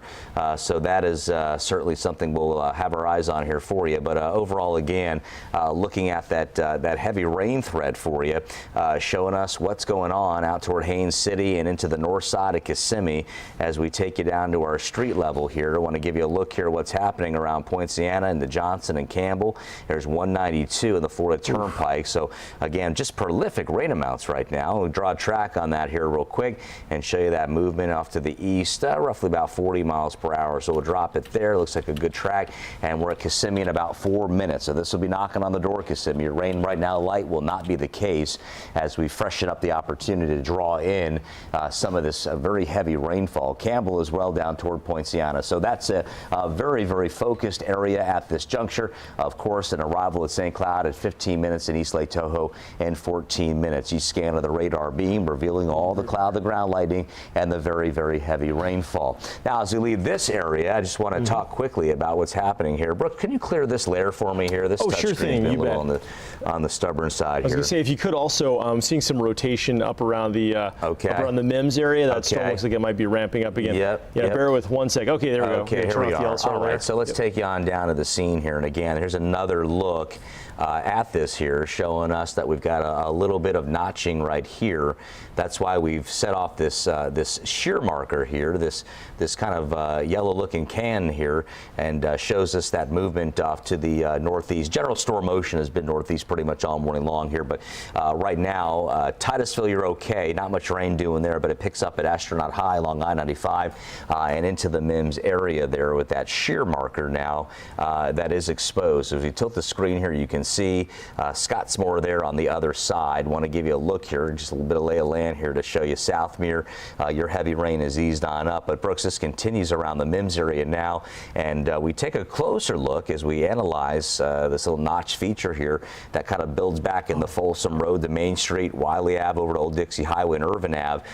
Right now, that seems to be that area of concern with a little bit of rotation touching off those shear markers. And look at the wind. Look at the wind. If we can take that DOT cam full right now on I-95, this will be on the back side of that storm, so this is no longer in the tornado threat, but you can see the sheets of rain coming down the freeway. Right. I mean, that is a sustained wind of 25, 30 miles an hour, higher gusts. Yeah. Trucks going by with their hazards on, the camera getting a complete wash. And just to remind viewers as well, we continue to have a tornado warning for Marion County until 12:45. That's moving toward the Pearson, generally the Pearson area, so it's safely out of the villages. But we've got a lot going on. You know, we've been talking about this thing. This is a rotating thunderstorm in MIMS. That DOT cam we're showing you is right on the western periphery of this, so they're getting it really bad right now. And Eric, the producer, if you see anything, tell me, and we'll take it full once again. But I wanted to give folks a quick view here, an overview of the active warnings. We've got this tornado warning still in effect. This is the only active warning in the area for a rural section of Marion County, but it's in this general vicinity, and it's heading toward the northeast at 25 miles per hour. A lot of state forest up here, and I believe the Ocala bombing range up there, right, Jamie? Yeah, that's real close by. Yep. So this is this is Pearson. This is going to be west of Pearson, about 11 miles. So if you're watching from Crescent City or Pearson, heads up there. But back into our viewing area, we're starting to get a huge downpour. That's thanks to all of this action moving up toward the north and east. It's a squall line. This will put an end to our severe weather threat. So if you're watching west of this squall line, you're looking pretty good here in Claremont at this point. You're looking good in Lakeland. You're looking good at around Legoland. But if you're east of it, you're still in play, unfortunately, for severe weather, damaging wind gusts, even the threat of an isolated tornado. And we're looking at this cell right here, which right now is still not a tornado warned, but it's still a rotating cell. Our Fox 35 storm tracker radar exclusive layer is still showing a strong rotation here right over I-95. If we can take that DOT cam again full of I-95, we can show you the rain coming down. It's quite impressive to see that if we can pull up that DOT cam. But lots of lighting out of this. Yep, we're looking at 23 strikes every 10 minutes. Traffic moving very slowly, not seeing much movement at all. Let's see this truck coming, or this car coming. Look at the lighting illuminating the landscape. That's incredible. Yeah, that's a rainy go of things and not a fun night to drive. But I guess if you're coming on a long haul, that'll wake you up in the middle of the night, right? You're not going to be dozing off on those highways tonight. That's for sure. No. But look at that rain just sheeting, and you can see it in the headlights. That's a mile marker 223 on I-95. If you're familiar with that stretch, that's a non-warned storm. There's no warning on that one. It's just some heavy rain. Right. But we are, Jamie, about to get into the heart of this weather system tonight, right, with that squall line moving right through downtown Orlando. Yeah. And Brooks, I've drawn a new track here out. I'm going to do what we call the squall track, where I take the entire length of this segment of this squall line from north to south. But right now I want to focus in on the area now along I-4, Deltona, Orange City areas around just to the north there of the St. Johns River Basin there. As you lap over from 7 on the Volusia County, you could see that heavy rain moving your way. We'll be in Deltona, 13 minutes, Orange City, about a 10-minute arrival time. Things have been a little bit quieter for you over about the, I don't know, last hour or so, but this is a big mega burst of rain coming in. We've got the cloud to ground lightning. There's that tornado warning there. Looks like it is approaching now the east side of Marion County. And as we see it now, and Brooks highlighting that again, this is kind of that radar dead area, right? So we're shooting the radar beam from a great distance, and it's a little bit above. It's a tough hack because the Jacksonville really radar is down till the 21st of March. There's no radar in Jacksonville, so for any of it, for rain or anything. So our radar's coming from Melbourne and Tampa. So by the time it gets up there, the beam is at 10,000 plus feet. You can't see the fine details of a tornado. Most of that happening below 5,000 feet. So it's a real problem, not just because Jacksonville's down, but that area is a known radar dead zone. Parts of Alachua, almost all of Marion, into Putnam County. We really need to get a radar site up there in Citrus County to give us a fan view of a very expanded, highly populated area. Right, maybe we can work on that, huh? Yeah, I know. Right, your congressperson. We really need it, and you know, our messaging, it's all about keeping people safe. It's all about safety. And you know, we've got the best of the best here in the Fox 35 Storm Center, right? And I always say, always watching, always tracking, and we mean that. So we're here with you. Pouring down rain. If it comes over my mic, sometimes it does during outbreaks of severe weather. But we are committed here, friends, and we'll be with you until these severe storms begin to lighten up and things return to a normal base of operation. But this rain's going to be around for a lot of the evening. Myself and meteorologist Brooks Gardner, again, our commitment is certainly way up there. So I want y'all to know that we're with you. And right now, again, outside of what's happening out of Marion County and approaching the southern shores of Lake George, this is again turning into a big impactful rain event, and it'll be interesting to see all the rain amounts coming in when this is all said and done. But we also want to just reiterate the fact that we have a tornado warning for Marion County until 12:45. So we've got less 30 seconds on that, and they're going to let it expire. It's getting ready to expire. So that's some great news. We'll continue to track that area. Perhaps as it gets closer to the radar beam, we can give you a little bit of truth as to what's really going on up there again, with the data lacking, but it is producing heavy rain. You can see that appendage of heavy rain, DeLand, Deltona to Sanford. We've got heavy rain here in Lake Mary at the Fox 35 studios, and also Brooks back here south of Oak Hill. Still a big time lightning producer. Folks are trying to get a little rest as we take you down to that scene. You can see that is a noisy piece of East Central Florida real estate right now. Bottom line, right? Yeah, so, no tornado warning on it. Loosely rotating. Thankfully, no tornado warning on it. It's moving northeast. Heavy rain. As of 12:45 now, Jamie, the tornado warnings across our area have officially concluded. That's great. Just as the heart of this squall line moves in. So, with that said, shall we also conclude for this moment? Well, I think we should. Should another warning? Should another warning be issued?